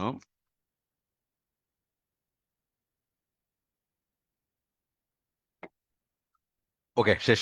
চলো, আর কোনো প্রশ্ন আছে? আমরা ক্লাসে চলে যাই। স্যার, যেসব পরীক্ষার রিটেন হয়েছিল, ভাইবা হয়েছিল, ওগুলা কি মানে রেজাল্ট পাবলিশড হবে নাকি ওগুলা মানে পোস্টপন্ডই থাকবে, মানে স্থগিত আমি থাকবে? তোমাদেরকে বললাম না, এমন একটা প্রশ্ন ফাঁস নিয়ে এমন একটা পরিস্থিতি চলতেছে যে কোন দিকে যায় কিছুই বলা যায় না। স্যার প্রিলির বিষয়টাও তো অনেক বেশি কনফিউজিং মনে হচ্ছে না হ্যাঁ, স্যার এখন? কনফিউজিং না যে 46 প্রিলি টিকবে কিনা, সেটাও তো একটা কনফিউজিং ইস্যু। এবং এটা শুধু সরকার পরিবর্তনের কারণে না, ধরো এর আগে থেকেই তো কনফিউজিং ছিল, তাই না বলো? জি স্যার, তারপরে আবার পিএসসি রিফর্ম নিয়েও তো কাজ করবে মেবি। কাজ করবে, হ্যাঁ। তো এনিওয়ে যাক, আমরা সবাই এখন আর এগুলা নিয়ে নিজেরা কোনো তর্ক বিতর্ক আর করার দরকার নাই। তর্ক বিতর্ক করে স্যার জেতা যায় না আসলে। 35 হবে বলে কি আপনার মনে হয় স্যার? 35 বয়স? জি স্যার। না, আমার মনে হয় না। 32। 32 হয়তো, বাট তাও সম্ভাবনা কম, আমার আমার ধারণা। যেটা বলতেছিলাম, এগুলো নিয়ে আর মানে খুব মারামারি করে আর লাভ নেই।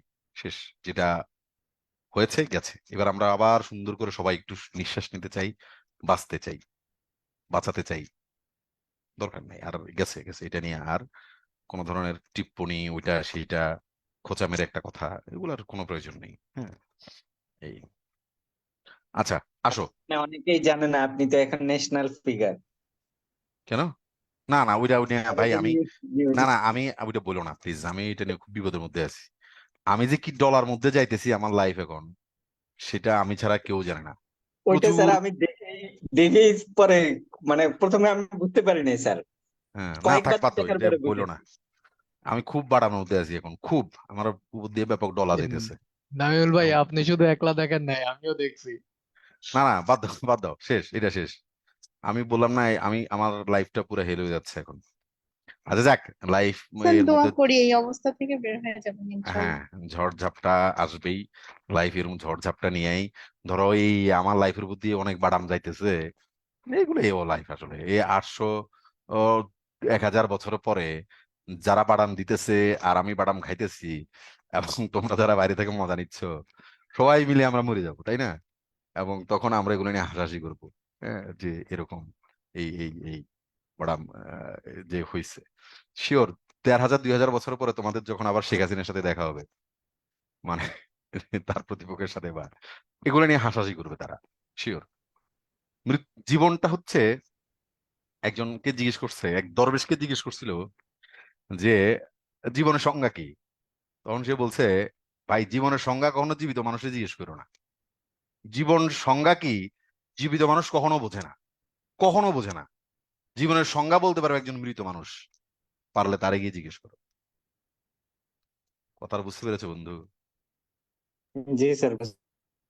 মরার পরে তোমার, যদি তুমি আবার তোমার মানে সেটা কিছু হয়, তাহলে তোমার এই পুরো এই জীবনটা হাস্যকর লাগবে, যে কি করলাম, কিসের জন্য করলাম, কি হয়েছে, কিছুই না।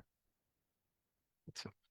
খুবই খুবই তুচ্ছ একটা ব্যাপার এগুলা। তো যাক, তারপরও আমরা একটু, যতদিন বাঁচি একটু ভালো থাকতে চাই, একটু টেনশন ফ্রি থাকতে চাই, একটু হ্যাসেল ফ্রি থাকতে চাই। কিন্তু এগুলো লাইফের পার্ট আর কি, চলে আসে, কি করা যাবে। ওকে, candidates will have to write a letter relating to the thematic issue of the given passage to the editor of an English newspaper. ক্যান্ডিডেটসদেরকে বলবে যে ভাই, তুমি, এটা হচ্ছে তার সিলেবাসে, পিএসসি সিলেবাসে এটা, যে থিমেটিক ইস্যু দিয়া তুমি ইংলিশ নিউজ পেপারে একটা পত্র লিখে আসলে, এটাই, এই মানে তোমাকে ফিচারটা লিখবা শুধু একটা পত্রের মতো করে এডিটরের কাছে, যে কোনো একটা ইংরেজি নিউজ পেপারের। তার মানে ফিচারটা হচ্ছে কার প্রতি লিখতে হয় বলো? ইংরেজি নিউজ পেপারের সম্পাদকের কাছে। তো প্রথমে আমরা দেখে আসি, চলো ফিচার কি জিনিস, ফিচার ব্যাপারটা কি, চলো ফিচার। ফিচার এবং নিউজের মধ্যে পার্থক্য কি সেটা আগে একটু শোনো। নিউজ হইছে, ধরো সরকার পতন হয়েছে, এটা নিউজ। কিন্তু ধরো এটার অ্যানালাইসিস, ব্যাকগ্রাউন্ড অ্যানালাইসিস, কেন হয়েছে, কতদিন ধরে চলতেছিল, কি কি ক্ষোভ, এই সেই কার ভুল কি কি রয়েছে, মানে তুমি যেখান থেকে আরো বেশি আলোকিত হইতে পারবা, সেটা হচ্ছে ফিচার। স্বাভাবিক মেয়ারলি কোন একটা ঘটনা ঘটেছে, এটা হচ্ছে নিউজ। আর ফিচারটা হচ্ছে যে ওইটার আরো সুলুক সন্ধান, ওইটাকে আরো ব্যাপকভাবে তুমি অ্যানালাইজ করা, ওই অ্যানালাইজ করাটাই হচ্ছে আসলে ফিচার। বন্ধু, আমার কথা বুঝতে পেরেছো? জি স্যার। আচ্ছা, তাহলে কেন হয়, কিছু কারণ তোমরা এখানে লেখা আছে দেখবা। To decorate, to colour, to entertain, to illuminate. একটা বিষয়কে আরো সুন্দর করে তোলার জন্য, আরো রং চং দেওয়ার জন্য, এবং কাউকে বিনোদিত করার জন্য, অথবা তোমাকে আরো আলোকিত করার জন্য ফিচার গুলো লেখা হয়। Different to traditional news item. এই গতানুগতিক যে নিউজ আইটেম গুলো আছে এটা চাইতে ভিন্ন আসলে। It is used to explain, expand, or analyze previous news stories. Profile a person. এটা ব্যবহার করা হয় কেন? ব্যাখ্যা করার জন্য, এক্সপান্ড করার জন্য এবং অ্যানালাইজ করার জন্য। যে কোন একটা বিষয় তুমি সেটাকে আরো বেশি এক্সপ্লেন করবা এবং আরো বড় করবা, এবং সেই প্রিভিয়াস যে নিউজ স্টোরিজ আছে সেটা তুমি অ্যানালাইসিস করবা। আর প্রোফাইলে পার্সন অথবা কোনো একটা মানুষকে তুমি তার ক্যারিকেচারটা করবা, তার ওই যে ক্যারেক্টারিস্টিক গুলো বর্ণনা করবে, এই ধরনের ব্যাপার স্যাপার ফিচারের অংশ। Document A trend in a society, ধরো সমাজে কোনো ধরনের একটা ট্রেন্ড চলতেছে, সেটাকে তুমি আরো বেশি ইলুমিনেট করার চেষ্টা করবে। May not be related to current event, হ্যাঁ এটা কারেন্ট ব্যাপার নিয়ে একটা ট্রেন্ড তথ্য হচ্ছে, বাট এর বাইরেও যে শুধু এটা কারেন্ট ইভেন্ট নিয়েই হবে তা কিন্তু না। অতীতের কোনো ব্যাপার, তুমি ৭১ সালের যুদ্ধ নিয়ে বা অন্য ভাষা আন্দোলন নিয়েও কোনো কিছু করতে পারো, পলাশী বিপ্লব নিয়েও কোনো কথা লিখতে পারো। ওকে, অবজারভেশন, কোন একটা ব্যাপারে তোমার যে ব্যক্তিগত ঘটনাটা ঘটতেছে ঘটনার মতোই ঘটে যাচ্ছে, বাট তোমার যে ব্যক্তিগত অবজারভেশন আছে সেটা কি, সেটা একটু এক্সপ্লেন করার জন্য। ওকে, আসো নেক্সট। তো এই ফিচারের দুইটা পার্ট, কয়টা পার্ট ভাই বলো? দুইটা। একটা হচ্ছে অ্যাড্রেসিং বা ফরওয়ার্ডিং পার্ট, আর হচ্ছে মেইন বডি। তাহলে আমাকে বলো একটু ফিচারের কয়টা পার্ট, বলো কয়টা পার্ট, সবাই বলো। দুইটা। দুইটা পার্ট। প্রথমটাকে কি বলা হয়? অ্যাড্রেসিং বা ফরওয়ার্ডিং, আর পরেরটা হচ্ছে মেইন বডি। Main body. আচ্ছা, তাহলে প্রথমে আমরা দেখবো যে অ্যাড্রেসিং পার্টটা কেমন বা ফরওয়ার্ডিং পার্টটা কেমন এবং মেইন বডি পার্টটাই বা কেমন। এটা হচ্ছে ফরওয়ার্ডিং পার্টের ফরম্যাট, এবং আমি তোমাদেরকে বলবো এই জায়গায় খুব বেশি এক্সপেরিমেন্ট করবা না। আমি যা দিয়ে দিয়েছি একদম সেইভাবে হুবহু কপি পেস্ট দেখবা, কোনো এক্সপেরিমেন্ট করার দরকার নেই, যা আছে তা, এর বাইরে যাওয়ার দরকারই নেই। কথা বুঝতে পেরেছো? একদম তারিখ কমা সহ তারিখ, কারণ নাইলে তোমরা একটু উল্টাপাল্টা করে ফেলো অনেকে। ইনোভেট করার দরকার নেই, এখানে কোনো ইনোভেটিভ কিছু এক্সপেরিমেন্ট করার দরকার নেই, কোনো ইম্প্রোভাইজ করবা না।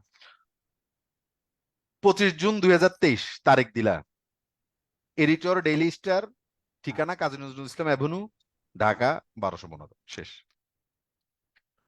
এরপরে তুমি তাকে অ্যাড্রেস করতেছো, ডিয়ার স্যার, কমা, আসলে হাইলি অবলাইজড, ওই যা আমরা লিখি একদম এটা ঠিক এইভাবে লিখবে। If you kindly publish the following feature in your steam daily, আপনার দৈনিকে যদি আপনি আমার এই ফিচারটা ছাপান তাহলে আমি কৃতার্থ হব। Yours faithfully Asif Reza. হ্যাঁ, এখানে একটা কথা আছে, এই আসিফ রেজা নামটা একটা নামই দিব, এরকম ধরনের কোনো নামই দিও, এক্স ওয়াই এরকম, এক্স ওয়াই লেখে এরকম এনক্রিপ্টেড নাম দিও না। কথা বুঝতে পেরেছো? এক্স জি স্যার। এরকম লেখো না, ইউর এক্স ইউর ওয়াই। বন্ধুর কাছে পত্র লিখছো না ছোটবেলায়? জি স্যার, হাই স্কুলে এটা দেখাইতো। হ্যাঁ, ইউর এক্স ওয়াই লেখার দরকার নেই, নাম দিবা, নাম ডাইরেক্ট নাম দিবা, আব্দুর রহমান, আব্দুল জব্বার, আসিফ রাজা, করিমুর রহমান, এরকম যা দাওয়াত দাও একটা নাম দিবা।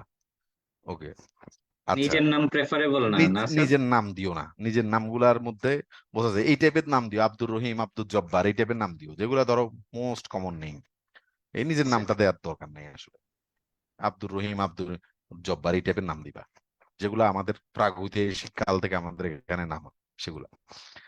এখানে একটা অবজারভেশন দেখো, এই পুরো ফরওয়ার্ডিং পার্টে আমাকে তোমরা বলবা কয়টা ফুল স্টপ ব্যবহার করা হয়েছে, কয়টা অবজার্ভ করে বলো। একটা। এই তো দেখ, কয়টা? স্যার, একটা স্যার। এই সেন্টেন্সটা শেষ হওয়ার পরে আর কোথাও আছে? না স্যার। স্যার তার মানে ফরওয়ার্ডিং পার্টে লেটার হেডে তোমার শুধু কয়টা থাকে বলো? একটা ফুল স্টপ একটা।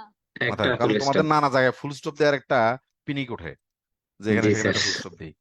জি স্যার। ওকে, গেল। 2 নাম্বার আসো, পুরাটার মধ্যে কয়টা কমা আছে বলো, দেখেই বলো। একটা। কমাও একটা। একটা স্যার। ফুল স্টপও একটা, কমাও একটা, সেটা কোথায়? Dear sir. Dear sir.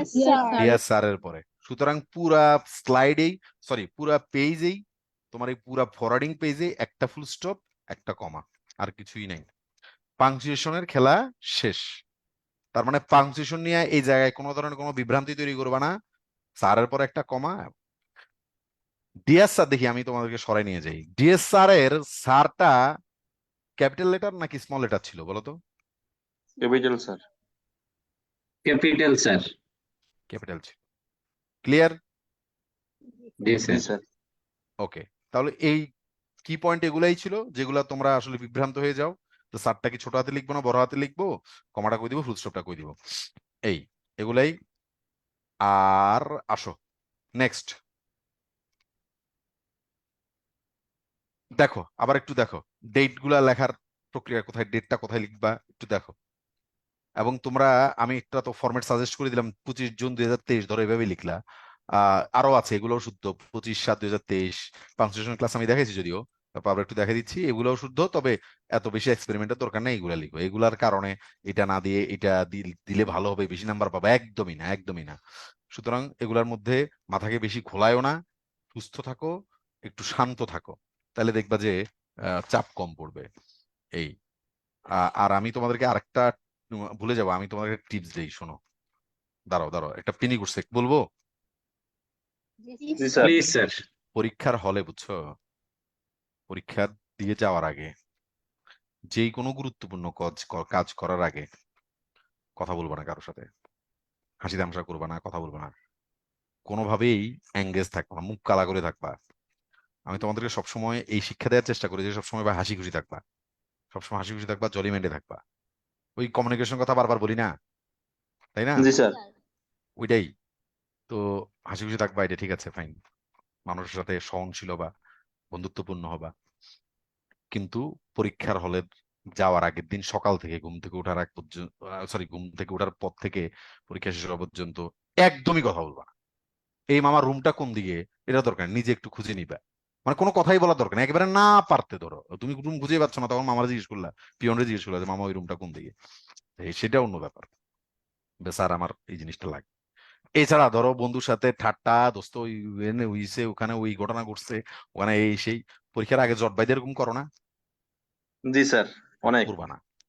এটা আমি এক জায়গায় পড়ে বলতেছি, যে আমি ধরো নিজের ইয়ে থেকে বলতেছি না, এক মনোবিজ্ঞানীর বই থেকে পড়ে আমি বলতেছি যে, সরি বই না, ধরো একটা আর্টিকেল থেকে পড়ে বলতেছি যে তুমি এরকম গুরুত্বপূর্ণ কাজের আগে, এবং ক্রিকেটারদেরও এটা করতে হয়, যে এই তুমি ক্রিকেট খেলতে গেছো, যেদিন তোমার খেলা ম্যাচ, যেদিন তুমি ফুটবল, ওদিন তোমার উচিত হচ্ছে কারোর সাথে কথা না বলা, রিজার্ভ থাকবা, কাম থাকবা, দেখবা যে ভালো পরীক্ষা হবে।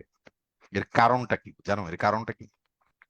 কারণ কি তুমি স্যার? যত কথা বলবা তত তুমি আনসেটেলড হবা, তত বেশি আনসেটেলড হবা।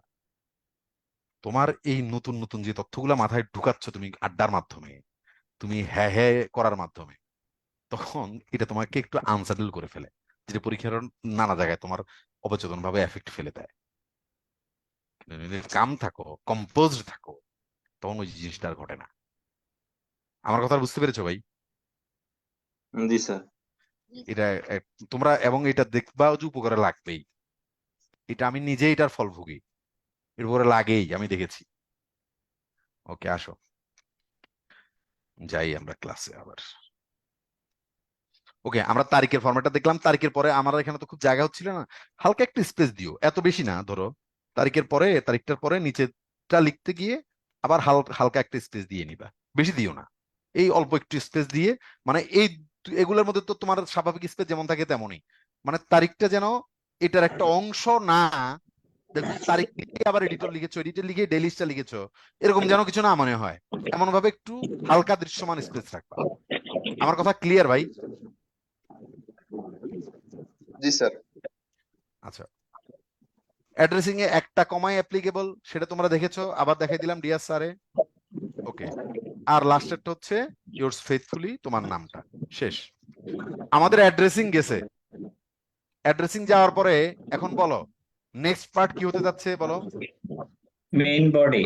Main body. চলো একজনের মিউট করে আসি, ওর যন্ত্রণায় পারতেছি না, কেমনে মিট করবো? আব্দুল্লাহ আল মামুন।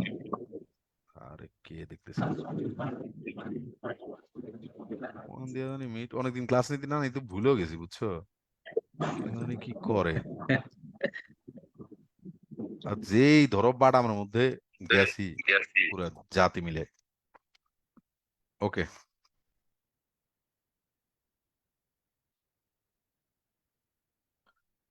মেইন বডিতে আসলাম। এবার দেখো অ্যাড্রেসিং যেমন কয়টা পার্ট ছিল, অ্যাড্রেসিং এর পার্ট ছিল, মেইন বডির 3টা পার্ট। কয়টা পার্ট বলো?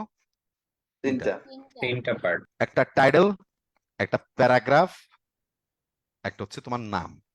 কি কি বলো তাহলে, কয়টা পার্ট মনে রাখবা? একটা টাইটেল, একটা একটা প্যারাগ্রাফ, প্যারাগ্রাফ হচ্ছে আর তোমার একটা নাম। নাম। আচ্ছা, okay. The gruesome aspects of child labour at the urgency to stop it. The gruesome aspects of child labor and the urgency to stop it. ভালো করে দেখো, একটু ভালো করে দেখো। প্রথমটাই শুধু ক্যাপিটাল লেটার, আর কি ক্যাপিটাল লেটার দেখতে পাচ্ছ? না স্যার। টিচারের টাইটেলে ক্যাপিটাল লেটার একটাই হয়, প্রথমটা, আর কোনো ক্যাপিটাল লেটার হবে না। ঠিক আছে, এই আগে একটা স্টার দিবা, সরি কিনা স্টার না, আগে একটা কোটেশন মার্ক দিবা, পর একটা কোটেশন মার্ক দিবা, ডাবল কোটেশন, এখানে একটু এখানে একটু। বলো তো নিচে কোনো আন্ডারলাইন আছে? না স্যার। নাই। কিন্তু ধরো আন্ডারলাইন দিয়ে দিছো, একেবারে মহাভারত অশুদ্ধ হয়ে গেছে, ব্যাপারটা এরকম না। কথা বুঝতে পেরেছো? দিও না, বাট আমি যে বইগুলোতে দেখেছি ওখানে আন্ডারলাইন তার করে নাই, সুতরাং আমরা দিব না। শেষ। এরপর এটা মেইন বডি লিখছো, যা লেখার তুমি লিখছো। মেইন বডিতে কি কি লিখবা, কোথায় কি লিখবা এটা দেখাবো। আগে আমি ফরম্যাটটা দেখাচ্ছি। মেইন বডি লেখা শেষ তোমার, এরপর তুমি বলছো যে আবার ইউর্স ফেথফুলি আসিফ রেজা, তোমার ফিচার লেখা শেষ।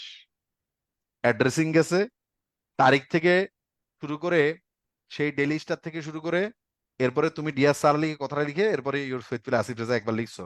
এবার তোমার মেইন ফিচারটা শুরু, টাইটেল দিছো, বডিটা লিখছো, বডি প্যারাগ্রাফটা লিখছো, এরপরে লাস্টে তোমার নাম লিখে দিয়েছো।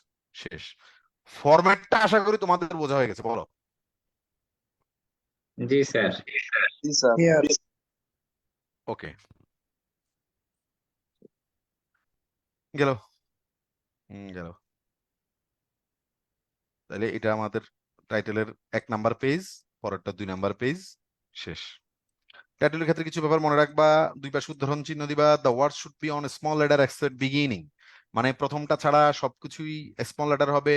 Should be short and attractive in case of not given, যদি নট গিভেন, কারণ এটা গিভেনই থাকবে, গিভেনই থাকবে, মানে তোমার 8 নাম্বার প্রশ্ন এটা বলেই দেয় যে ভাই এটার উপর তুমি ফিচার লেখো, গিভেনই থাকে, এই জন্য গিভেনটাই থাকবে। বাট যদি না থাকে তাহলে শর্ট এবং অ্যাট্রাকটিভ লেখার চেষ্টা করো। যদি আমাদের বিসিএস এর ক্ষেত্রে এটা প্রযোজ্য না আসলে, কারণ আমাদের ওখানে গিভেনই থাকবে। এমনি তো তুমি তোমার মতো করে একটা ফিচার লিখতেছো, তোমার মতো করে একটা কিছু বানাই লিখতেছো, তখন তুমি জানো এটা শর্ট এবং অ্যাট্রাকটিভ থাকে। এই ফিচার জিনিসটা তো আর তোমার পরীক্ষা দেওয়ার জন্য না, ফিচার জিনিসটা আসলে পত্রিকা লেখার জন্য। বন্ধু আমার কথা বোঝো নাই? ফিচার জিনিসটা কি পত্রিকা লেখার জন্য না, নাকি তোমার পরীক্ষা দেওয়ার জন্য? পত্রিকা পত্রিকা লেখার জন্য স্যার। ফিচার কি তৈরি হয়েছে তোমার পরীক্ষা আসবে এই জন্য? নেভার। ওকে, আসো। না sir. No full stop after the title, তাহলে টাইটেলের পরে কি কোনো ফুল স্টপ আছে? না স্যার। না, তাহলে আবার টাইটেলটার দিকে তোমরা একটা চোখ বুলাইয়া নিতে পারো। গেছে, শেষ। এবার আসো, আমাদের টাইটেল গেছে, টাইটেলের করে মেইন প্যারাগ্রাফটা, তাই না ভাই? জি স্যার। সেই প্যারাগ্রাফটা আসল কাহিনী, এখানেই হবে আসল কাহিনী। ওগুলো তোমার দেখবে সব স্ট্রাকচার টাকচার ঠিক আছে কিনা সব দেখবে, কিন্তু আসল কাহিনী তো পড়লে এটা পড়বে, এটুকু পড়বে। Rough short note list first, ওই একটা রাফ পেজ রাখবা যে এখানে শর্ট নোট করে ফেলবা যে কোন কোন বিষয়গুলো তুমি আনতে চাও, সেটা একটা শর্ট নোট করবা, তারপরে এটাকে লিস্ট করে নিবা। রিঅ্যারেঞ্জ দ্য মেনু, মেনুগুলোকে তুমি রিঅ্যারেঞ্জ করে নিবা। যে প্রথমে তো র্যান্ডমলি ব্রেন স্টর্মিং মনে পড়েছে, এবং ব্রেন স্টর্মিং টুল গুলা কি, আমি রচনার ক্লাসটা তো এরপর থেকে শুরু হবে, রচনার ক্লাসে আমি তোমাদেরকে ভালো করে দেখাবো।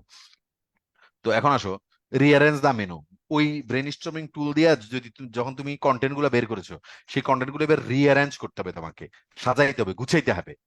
গুছিয়ে তারপরে সেখানে রাফ করার পরে এবার তুমি মেইন প্যারাগ্রাফটা তোমার মতো করে লেখা শুরু করবা। তোমার ইংরেজি ল্যাঙ্গুয়েজের নলেজ, তোমার এইভাবে লিখতে লিখতে ফ্রি হ্যান্ড রাইটিং এর যত উন্নতি হয়েছে, সেই সামর্থ্য দিয়েই তুমি ওখান থেকে লড়াই করে চলে আসবা। ওকে, পার্টস অফ প্যারাগ্রাফ। এই যে টাইটেলের পর তুমি প্যারাগ্রাফ লিখছো, সেই প্যারাগ্রাফে কি কি লেখা উচিত সেটা দেখতেছো। ইন্ট্রোডাকশন, মেইন কন্টেন্ট, তোমার লজিক, আর্গুমেন্ট, ডিফেন্ডিং, এগুলা, লাস্টে কনক্লুশন। তাহলে 4টা বিষয় মাথা নিবা। প্রথম প্রথম প্যারাটা কিসে লিখবা বলতো? ইন্ট্রোডাকশন, লাস্ট এটা কনক্লুশন। আর ভিতরে এবার তোমার বিস্তারিত তথ্য দিবা, এরপরে লাস্টে আর্গুমেন্ট ডিফেন্ডিং দিবা এবং সবে তো তোমার কনক্লুশনে দিবা।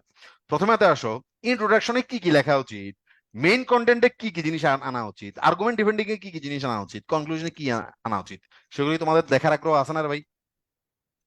জি স্যার। আরে খোদা রে।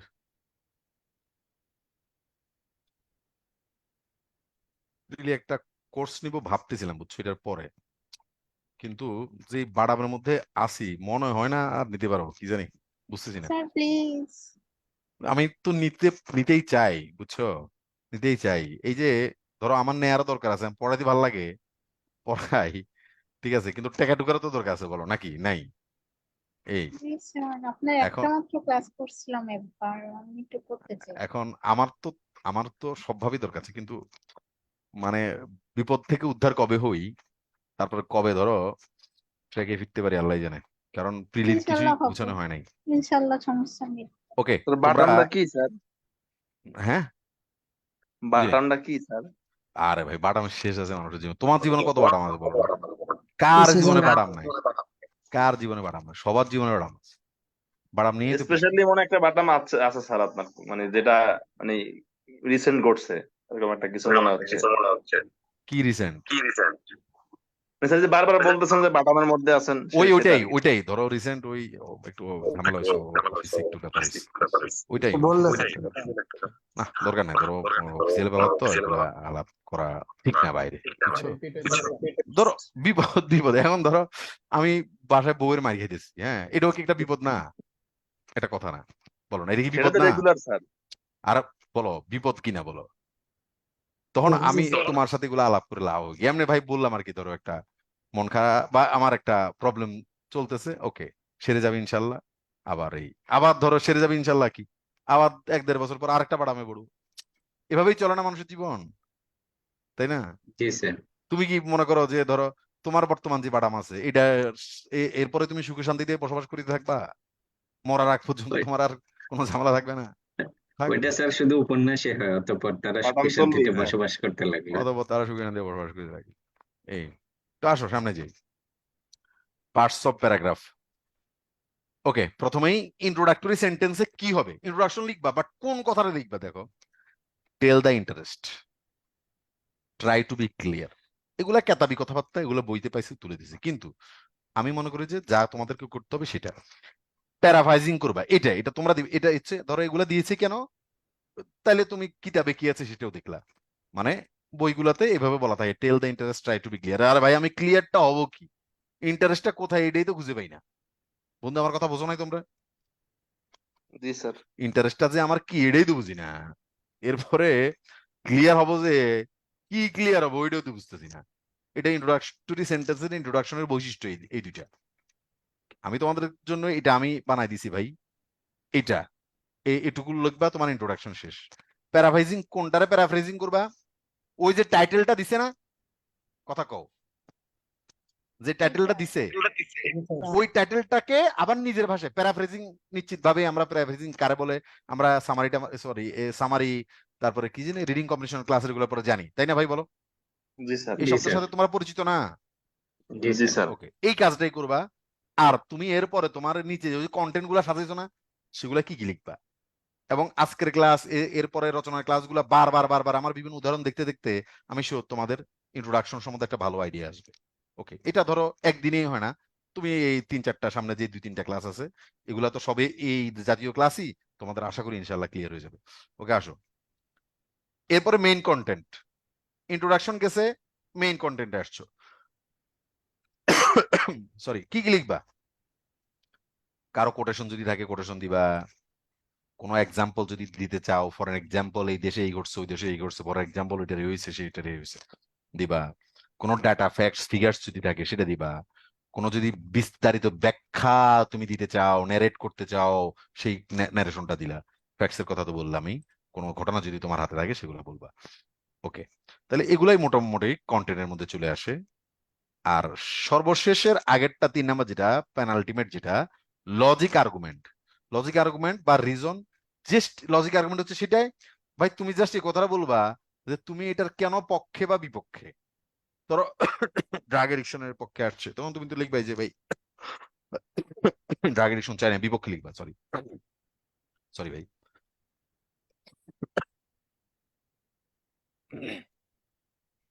একটু একটু সরি একটু।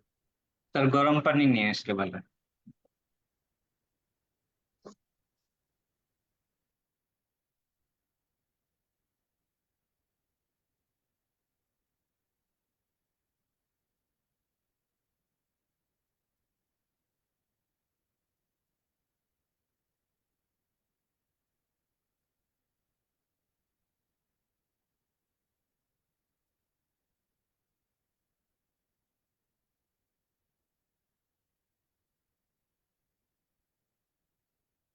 স্যারদের কিন্তু ডেপুটি ডিরেক্টর গভর্নররা পদত্যাগ করে, আমার মনে হয় স্যার ওই ওই গ্যাঞ্জামটার কথাই বলতেছে।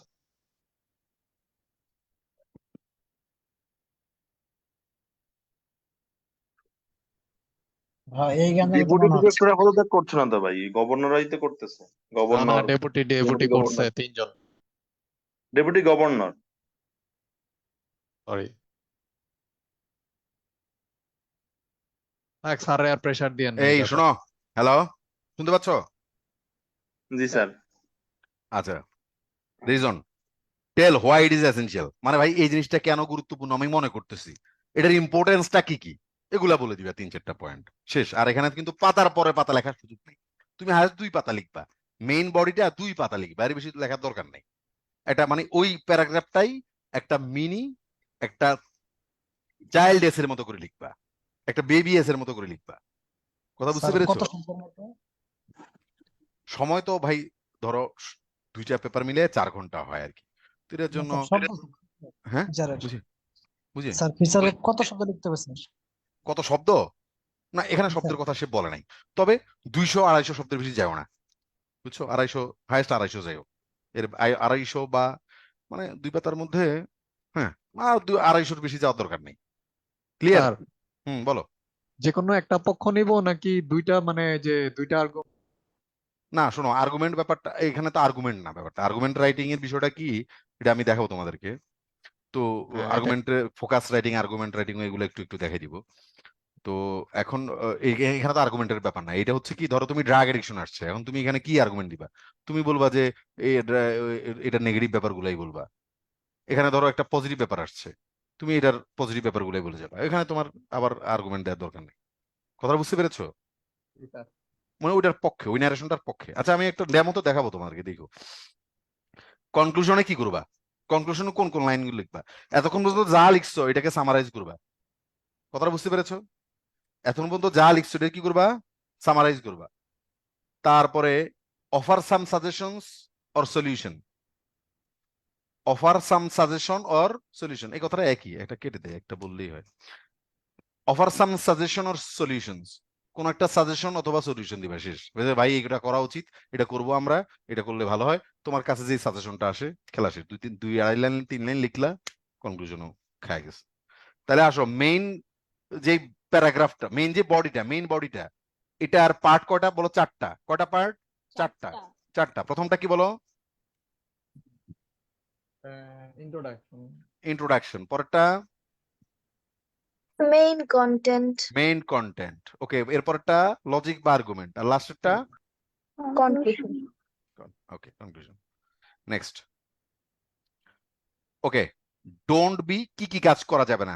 ডোন্ট বি টু ডেসক্রিপটিভ, বেশি ডেসক্রিপশনে যাও না, বেশি পরিমাণে ডেসক্রাইব করতে থাকো না, ওই 250 শব্দের মধ্যে লিখবা।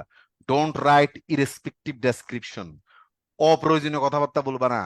Don't mistake in spelling and grammar, এটা তো করবাই না, অনিচ্ছাকৃত হয়ে গেলে তো কিছু করার নাই। এমন না যে তুমি এটা করতে বসো, স্পেলিং ভুল করব, গ্রামার ভুল করব, ওকে না, জুল স্যার তো না করছে আর করবো না, ব্যাপারটা তা না, তুমি আসলে করতেই চাও না, তোমার হয়ে যায় এই, তারপরও বলতে হয়, এই জন্য বলা। Don't use X Y Z as name, এই কথাটাও বুঝছো যে ভাই X Y Z we use faithfully, ওইটা সেটা এগুলো বলো না। Don't beautify or colour the title, টাইটেলটাকে বিউটিফাই করো না, কালার, মেয়েরা এটা সাধারণত করো, এটাকে হাওয়া মে উড়তা যায় নানা রং চং দিয়া, এটারে সিগনেচার পেন দিয়ে এরকম ঢেউ ঢেউ নরমাল পেন দিয়ে লিখলে হবে। বুঝি নাই। জেল পেন না, নরমাল পেন দিয়ে লিখলেই হবে। নর্মাল পেন দিয়ে লিখবা, কালার টালার করবা না। বুঝছো?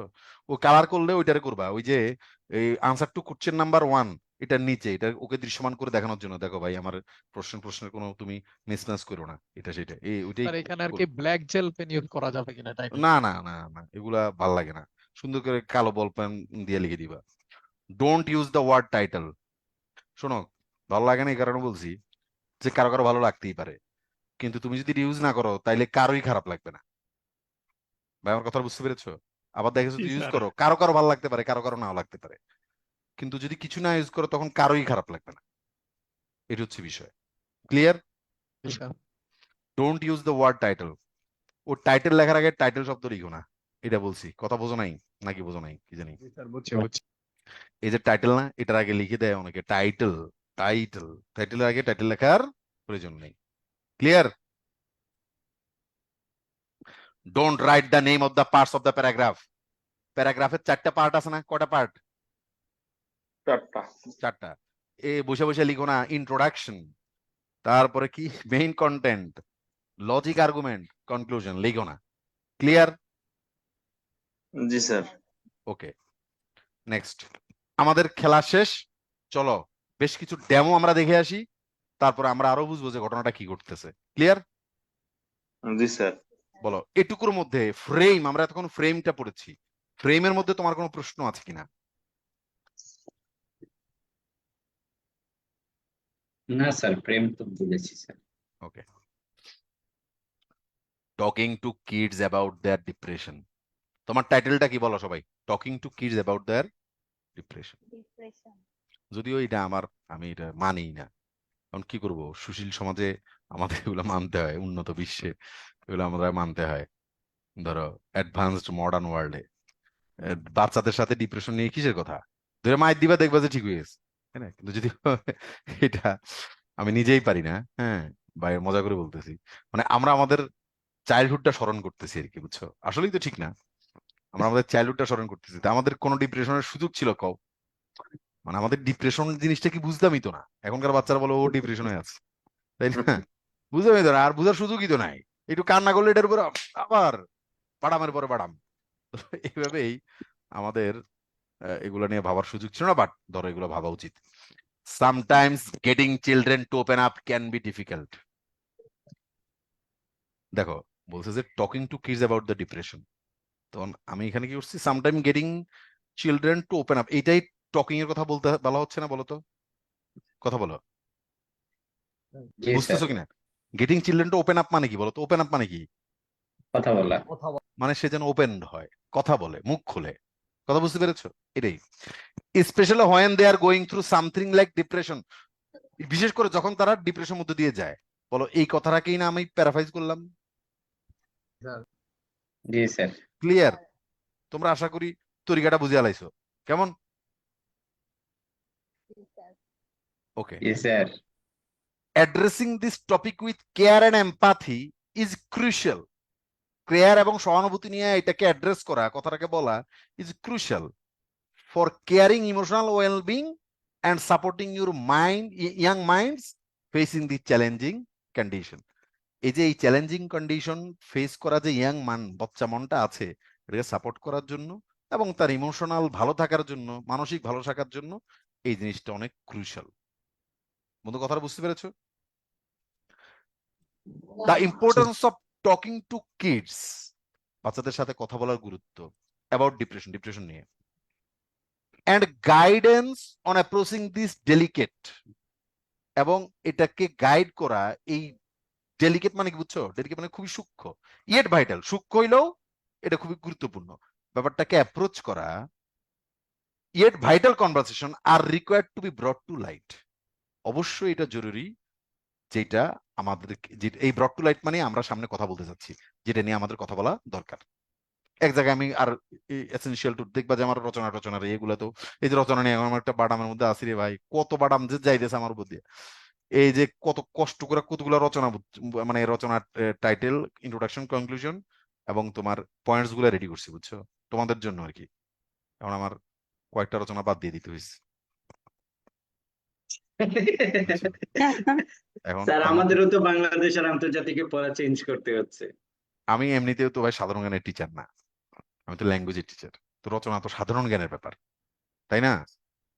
তো আমার যে কত রকম স্ট্রাগল করে এগুলা ভাই, কত পরিশ্রমের কারণ আমি এগুলা ঠিক করছি, বাট এখন বাদাম শেষ, আমার আজকে বাদ দিতে হয়েছে।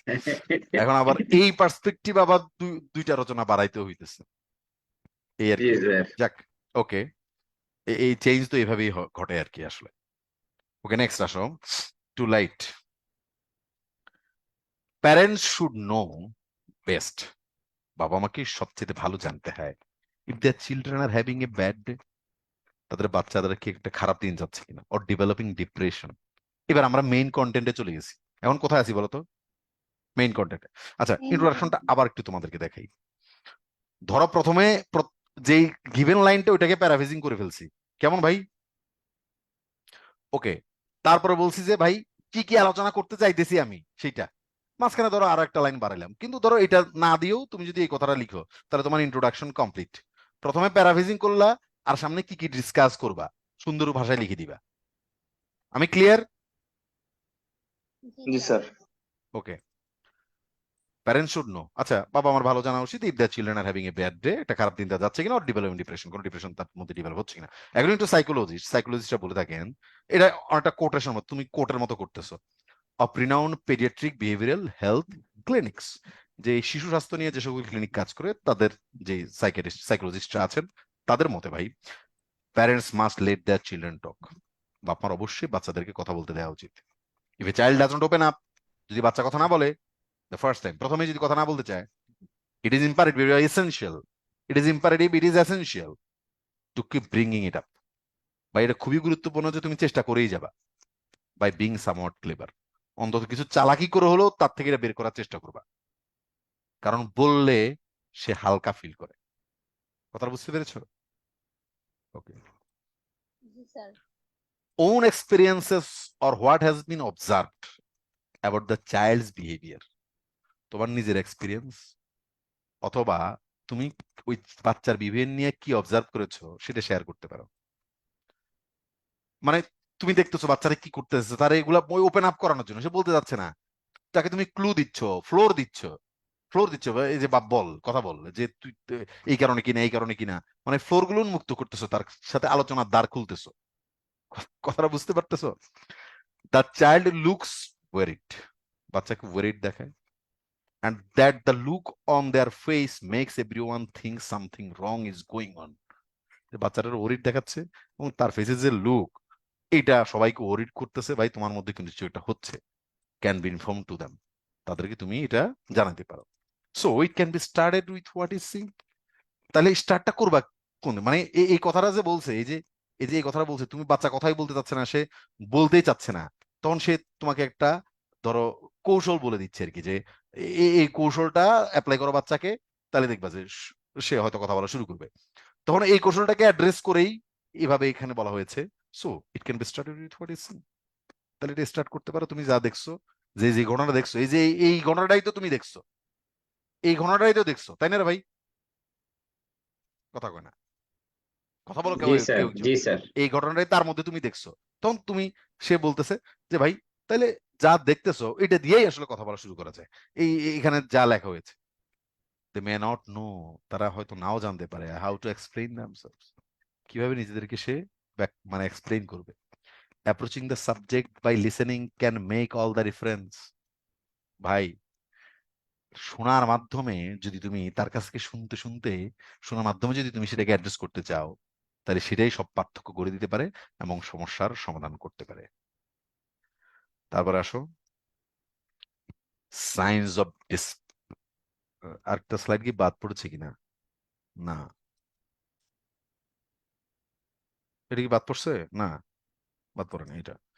Science of depression include a remote attitude or mood swings, ডিপ্রেশনের সাইনের মধ্যে কি কি থাকে, মানে একটা ছেলে, একটা বাচ্চা ডিপ্রেসড কি দেখে বুঝবা? রিমোট অ্যাটিটিউড, মানে সে কথা বলতে চায় না, কথাবার্তা বলে না, মুড সুইং, দ্রুত মুড সুইং করে, হ্যাঁ, রেজাল্টিং ইন ড্রপিং গ্রেডস, এবং এটার কারণ কি হয়, তার পরীক্ষা খারাপ হয়, অ্যান্ড ইনকনসিস্টেন্ট বিহেভিয়ার, এবং ব্যবহারও উল্টাপাল্টা করে। ইন এডিশন, এর উপরেও, if it is difficult to be shared with the cost can even B the life. যদি ভাই কঠিন হয়ে যায় শেয়ার করা, তাহলে তোমার আলটিমেটলি তার জীবনটাও চলে যেতে পারে। Besides letting it be personal, ultimately এই জিনিসটা খুবই বিরক্তিকর আসলে। লেটিং ইট বি পার্সোনাল, এই যে আমরা অনেকে প্রো দাবি করি যারা, ওকে বাচ্চা, ওকে এটা তার পার্সোনাল ব্যাপার, প্রাইভেট ব্যাপার, বাচ্চার প্রাইভেসিতে আমাদের নাক গলানোর দরকার নাই। এটা কিন্তু আসলে ঠিক না। একটা বাচ্চা, এই যে শোনো না, আমি তোমাদেরকে ওই every man in his humour পড়াইছি না? কথা বলো না, পড়াইছি কিনা বলো? জি স্যার। এভরি ম্যান, সরি, জি স্যার, আমাদেরকে ধরো লিটারেচারে পড়াইছে। লিটারেচারে পড়াইছে, হ্যাঁ এভরি ম্যান। আসলে ধরো, আসলে বাপ মার ইন্টারভিন করা উচিত, বুঝছো? কারণ তুমি তোমার বয়স থেকে তুমি যা মনে করো যে একদম 100% সঠিক, কারেক্ট, অ্যাকিউরেট, সেটা আরো 5 বছর পরে, 7 বছর পরে, 10 বছর পরে তোমার বাপের বয়সে যখন যাবা, তখন তোমার কাছে মনে হয় না আমার ওই সময়ের ওই চিন্তাটা, তোমার ক্লাস 7-এর যে চিন্তাটা ছিল, আজকে দেখবা যে এই চিন্তাটা তোমার কাছে হাস্যকর লাগতেছে। দূর, এটা কি চিন্তা করতাম তখন। আজকে চিন্তা 2 বছর পরে দেখবা যে হাস্যকর লাগবে। আবার 10 বছর পরেও এটা আমাদেরও যখন তোমাদের মতো ছিলাম, তখন কার চিন্তাগুলো এখন মনে হচ্ছে যে কি কি কি চিন্তা ভাবনা করতাম, এবং চিন্তা যে কতবার কত পরিবর্তন এসেছে মনের মধ্যে, সেটা অসংখ্যবার।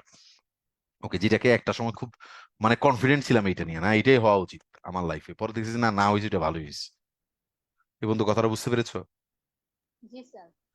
এই জন্য আসলে বাপ মার কথাও শুনতে হয় মাঝে মাঝে। Letting it be personal ultimately creates distance. বাচ্চার পার্সোনাল ব্যাপার, তার প্রাইভেসি দরকার না, এটা ঠিক না। এটা ডিস্টেন্স তৈরি করে between parents and children. To illustrate more, আরো যদি বলতে চাই, এই লিঙ্কার ব্যবহার করেছি আর কি এর পরপরই। A number of instances have been found. এই পাতাটা কিন্তু আমরা সবই লজিক দিচ্ছি। এখানে কি দিচ্ছি দেখো, আমি লিখে রাখছি এখানে, এটা কি লজিক আর্গুমেন্ট। এই পাতার মধ্যে আমরা কি পড়তেছি এগুলো বলো তো ভাই? লজিক। লজিক। কি কি লজিকের কারণে? দেখো, বাচ্চার গ্রেড খারাপ হইতে পারে, বাচ্চার ব্যবহার খারাপ হইতে পারে, এরপর হচ্ছে তার জীবনটাই শেষ হয়ে যেতে পারে। এই বন্ধু কথাটা বুঝতে পেরেছো? বাপ্পার মধ্যে দূরত্ব তৈরি করতে পারে, তাই না বলো? জি স্যার। আচ্ছা, তাহলে a number of instance have been seen, ভাই অনেক উদাহরণ দেখা গেছে that most of the people leading a dark life, অনেক মানুষ যারা একটা অন্ধকারাচ্ছন্ন জীবন, মাফিয়া জীবন পালন করে, of dark life, went through depression, depression মধ্যে দিয়ে গেছে ফর অ্যান এক্সটেন্ডেড পিরিয়ড, বিশাল সময় ধরে ডিপ্রেশনের মধ্যে ছিল, অফ দেয়ার চাইল্ডহুড, তাদের শৈশবে, উইথ হ্যাভিং লিটল স্কোপ, এবং কোনো স্কোপও ছিল না, of sharing and being groomed, কারো কাছে শেয়ার করা এবং তার দ্বারা মোটিভেটেড হওয়ার জন্য কোনো স্কোপই ছিল না। অনেক ডার্ক লাইফ যারা লিড করে, অনেক মাফিয়া, তাদের ছোটবেলাটা অনেক ডিপ্রেশনে কাটার কারণে তারা পরবর্তীতে এরকম হয়েছে। তাহলে এখানে সে কি কি লজিক এটার আছে, সেই বিষয়গুলো ব্যাখ্যা করেছে না ভাই?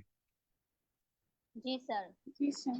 এবার কনক্লুশনের পদ্ধতিটা দেখো, সর্বশেষ। In conclusion, initiating a compassionate and open dialogue with children about their depression is an act of profound significance. ভাই, যে তার সাথে ওপেন ডায়ালগ করা, তাদের সাথে একটা সহানুভূতিশীল একটা আন্তরিক ডায়ালগ করা, এটা একটা বিশাল সিগনিফিকেন্ট রাখে। We can contribute to their emotional wellbeing, আমরা তার ইমোশনাল ভালো থাকায়ও কন্ট্রিবিউট করতে পারি, তার রেজিলিয়েন্স, তার স্থিরতার মধ্যেও ভালো এটা কন্ট্রিবিউট করতে পারি, অ্যান্ড ওভারঅল মেন্টাল হেলথ, এবং তার সম্পূর্ণ মানসিক স্বাস্থ্যের উপরেও কন্ট্রিবিউট করতে পারি, বাই অ্যাকনোলজিং দেয়ার স্ট্রাগলস, তার স্ট্রাগলটাকে স্বীকৃতি দিয়ে, যে বাবা ঠিক আছে, তোমার স্ট্রাগলটাকে তুমি এটা ঠিক করতেছো, তোমার যে এই যে স্ট্রাগলটা করতেছো আসলে তোমার স্ট্রাগলের কারণ আছে এটা, তখন সে কিন্তু অনেক বেশি ফস্টার্ড হয়। And providing the support they need, এবং তার তখন যে জিনিসটার দরকার সে ব্যাপারে সাপোর্ট দেওয়ার চেষ্টা করার মাধ্যমে।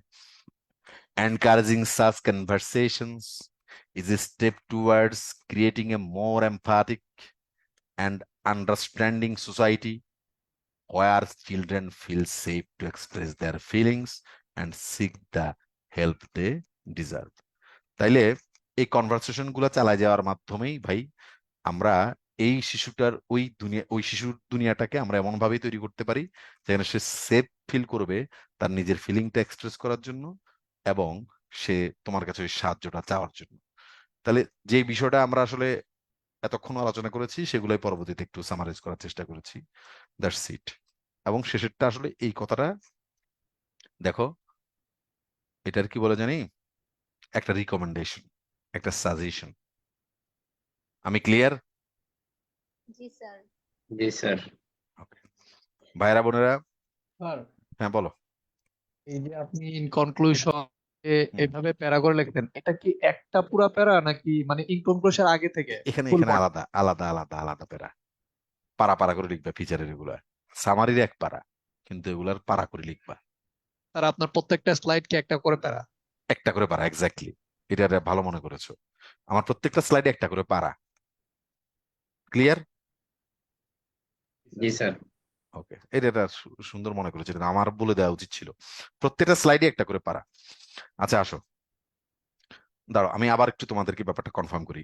ইন্ট্রোডাকশন একটা পারা, মানে আমি দেখতেছি মেইন বডির কি 2 পারা আছে কিনা, লজিক আর্গুমেন্টের সহ মেইন বডির 2 পারা আছে কিনা দেখো। মেইন কন্টেন্ট 1 পারা, মেইন কন্টেন্ট 2 পারায় আছে, এটা আলাদা আলাদা করতে পারো, আবার চাইলে 1 পারাও লিখতে পারো। মানে ওই যে আমি 4টা ইস্যুর কথা বললাম না তোমাদেরকে, কি কি বলতো? Introduction, main content, logic, conclusion, মানে তুমি বেসিক্যালি এই 4টা পারা রাখো। আমি ক্লিয়ার? জি sir. G okay sir. Okay.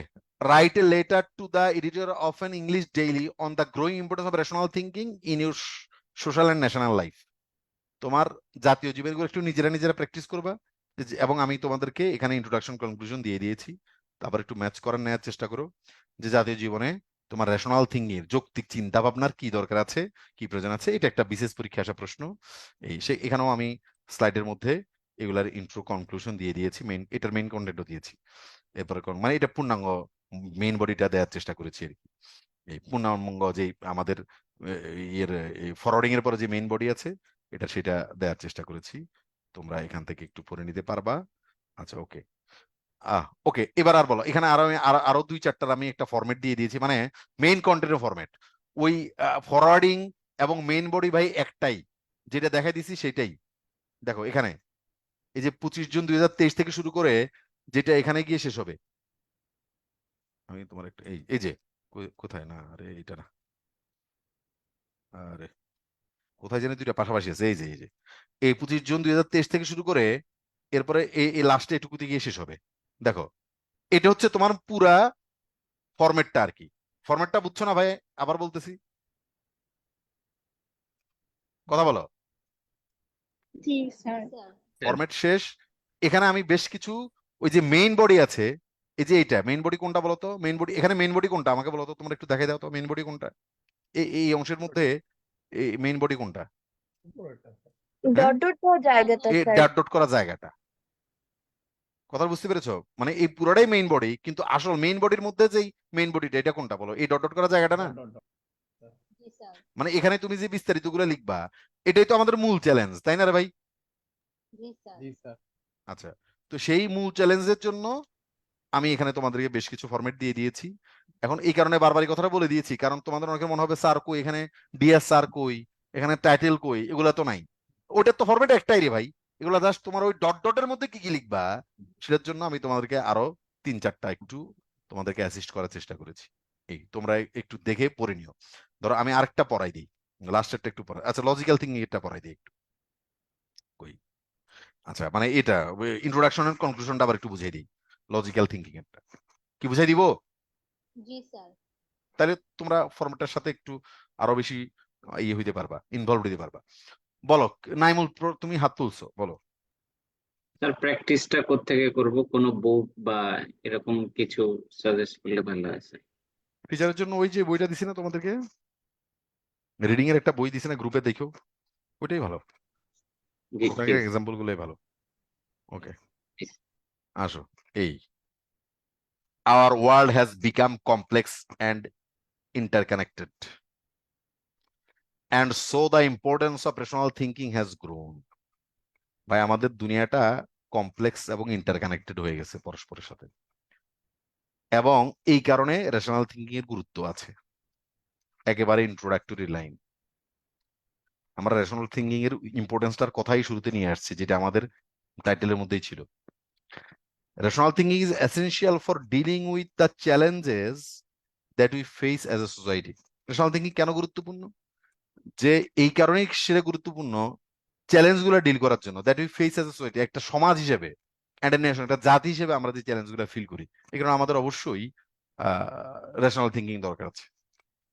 Emotional reactions and instincts still play a role. হ্যাঁ ভাই, ইমোশনাল কোনো ব্যাপার স্যাপার আছে, আমার ভিতরে বিল্ট ইন কিছু ইনস্টিংক্ট আছে, এগুলো আমাকে নিয়ন্ত্রণ করে, but still we need the ability to examine situations. তারপর আমাদেরকে পরিস্থিতিটা এক্সামাইন করতে হবে, পর্যবেক্ষণ করতে হবে, make inform decisions, inform decision দিতে হবে, and act logically.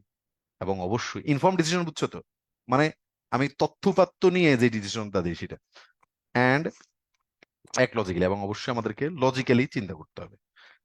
The significance of national rational thinking in our society. আমাদের দেশে, আমাদের সমাজের যে রেশনাল থিঙ্কিং এর তাৎপর্য, and how it can effect our national direction are the points of the describing. এই পয়েন্টগুলাই, যে এটা কতটা জরুরি এবং এটা কতটা তাৎপর্য আছে, সেই পয়েন্টগুলাই আমরা ডিসক্রাইব করব। তখন ওইখানে লিখছি are essential to bring to light, আর এখানে কি লিখছি, are the points of describing, যেগুলো আমরা আসলে ডিসক্রাইব করব। ভাই ফরম্যাটটা একই রকম রাখতেছি না আমি সবগুলোতে? বলো, কথা বলো। স্যার। যেই কথাটা সামনে বলবো সেগুলাই আসলে আমি প্রথমে আমরা নিয়ে নিলাম।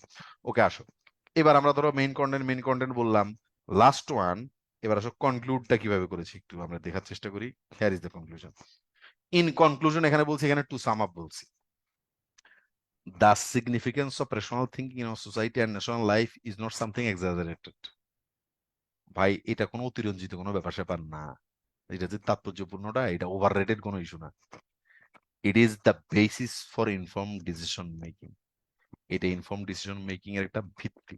Problem solving, bridging divides and national development. এই যে জাতিতে আমাদের চিন্তা যে ডিভিশনটা হয়, এটাকে ব্রিজ করতেও সেটা সহায়তা করে, অ্যান্ড ন্যাশনাল ডেভেলপমেন্ট, এবং জাতীয় উন্নয়নে সেটা প্রভাব ফেলে। As we confront complex challenges, যেহেতু কনফ্রন্ট মানে কি, কমব্যাট, যেহেতু আমাদেরকে কমপ্লেক্স চ্যালেঞ্জেস গুলা, একেবারে জটিল জটিল চ্যালেঞ্জ গুলার সাথে লড়াই করতে হয় in an ever changing world, যেই দুনিয়াটা প্রতিনিয়তই এখন পরিবর্তন হচ্ছে, তা ফাস্ট পরিবর্তন হয়ে যাচ্ছে। The ability to think critically and rationally, যে ক্রিটিক্যালি এবং রেশনালি চিন্তা করার যে ক্ষমতা, is not just a personal asset. এটা শুধু পার্সোনাল অ্যাসেট না ভাই, বাট অলসো এ কালেকটিভনেস। এটা আমাদের সমন্বিতভাবে একটা সম্পদ, প্রয়োজন। By fostering, by provoking, by increasing and rational thinking in individuals, মানে ইন্ডিভিজুয়ালের মনে রেশনাল থিঙ্কিং ইনক্রিজ করা, and promoting it in society, এবং এটা সোসাইটির মধ্যে ছড়িয়ে দেয়া, প্রমোট করা, করে we can create a fairer, more prosperous and more harmonious future for everyone. যে আমরা আমাদের সোসাইটিতে আমরা একটা ফেয়ারার, এটা এই প্যাসেজ গুলা, মানে যেগুলা তোমাদেরকে ইন্ট্রোডাকশন কনভারসেশন দিছি 38-এর পর থেকেই সেম এগুলাই আমার চলতেছে। এই we can create a fairer, more prosperous and more, এই লাস্টেরটা একটা তোমার এইটার মতো আর কি, সাজেশনের মতো। উই ক্যান ক্রিয়েট একটা অপটিমিস্টিক টোনের মতো, we can create a fairer, more prosperous and more harmonious future for everyone. আমরা কি করতে পারি, একটা ফেয়ারার, প্রসপারাস এবং হারমোনিয়াস ফিউচার প্রত্যেকের জন্য নিশ্চিত করতে পারি। এই হচ্ছে বিষয়। Am I clear? জি স্যার। জি স্যার। ওকে ছোট্ট বন্ধুরা, সর্বশেষ একটা বিষয় বলে শেষ করি। আমি শুরুতেই যে কথাগুলো বলেছি, পলিটিক্যাল বিষয় নিয়ে আমি খুব একটা কথাবার্তা বলি না, কিন্তু কখনো কখনো পলিটিক্যাল ব্যাপারগুলো আসলে পলিটিক্যাল থাকে না, আর একটা লাইফের একটা পার্ট হয়। সেই জন্য আবার কারণ ব্যাপারগুলা অ্যাড্রেস করাটাও একটা গুরুত্বপূর্ণ ইস্যু। তো তোমরা কোনো কথায় কোনো ধরনের কেউ আঘাত পায়ও না। আমরা এখনো আমাদের সংকট যে চলে গেছে একদম তা ঠিক না। আমাদের এই সংকটগুলো আমরা অ্যাড্রেস করব। নানা দিকে যে ঝামেলাগুলো হচ্ছে নিজের জায়গায়, এখন ধরো ওই তোমার ওই ইয়েতে কুমিল্লাতে কি হচ্ছে সেটা গিয়ে তো আমি থামাইতে পারবো না। এখন আমার নিজের জায়গায় নিজের আশেপাশের লোকজন কোনোভাবে অফেন্ডেড ফিল করতেছে না, আমার নিজের আয়তার মধ্যে কোনো মানুষকে আমি হেল্প করতে পারতেছি না আমার সামর্থ্য অনুসারে। আমার যতটুকু ব্যাপার স্যাপার আছে, আমার যতটুকু যে অ্যারিনাটা আমার আছে, এটার মধ্যে দিয়ে আমি এটাকে শান্তি প্রতিষ্ঠা করতে পারি কিনা, টিউনিং করতে পারি কিনা, সেগুলো আসলে নেসেসারি, খুবই ইম্পর্টেন্ট ব্যাপার। কথাটা বুঝতে পেরেছো? এই জি তো স্যার। এই বিষয়গুলো অবশ্যই আমাদের সবার নজর রাখা উচিত।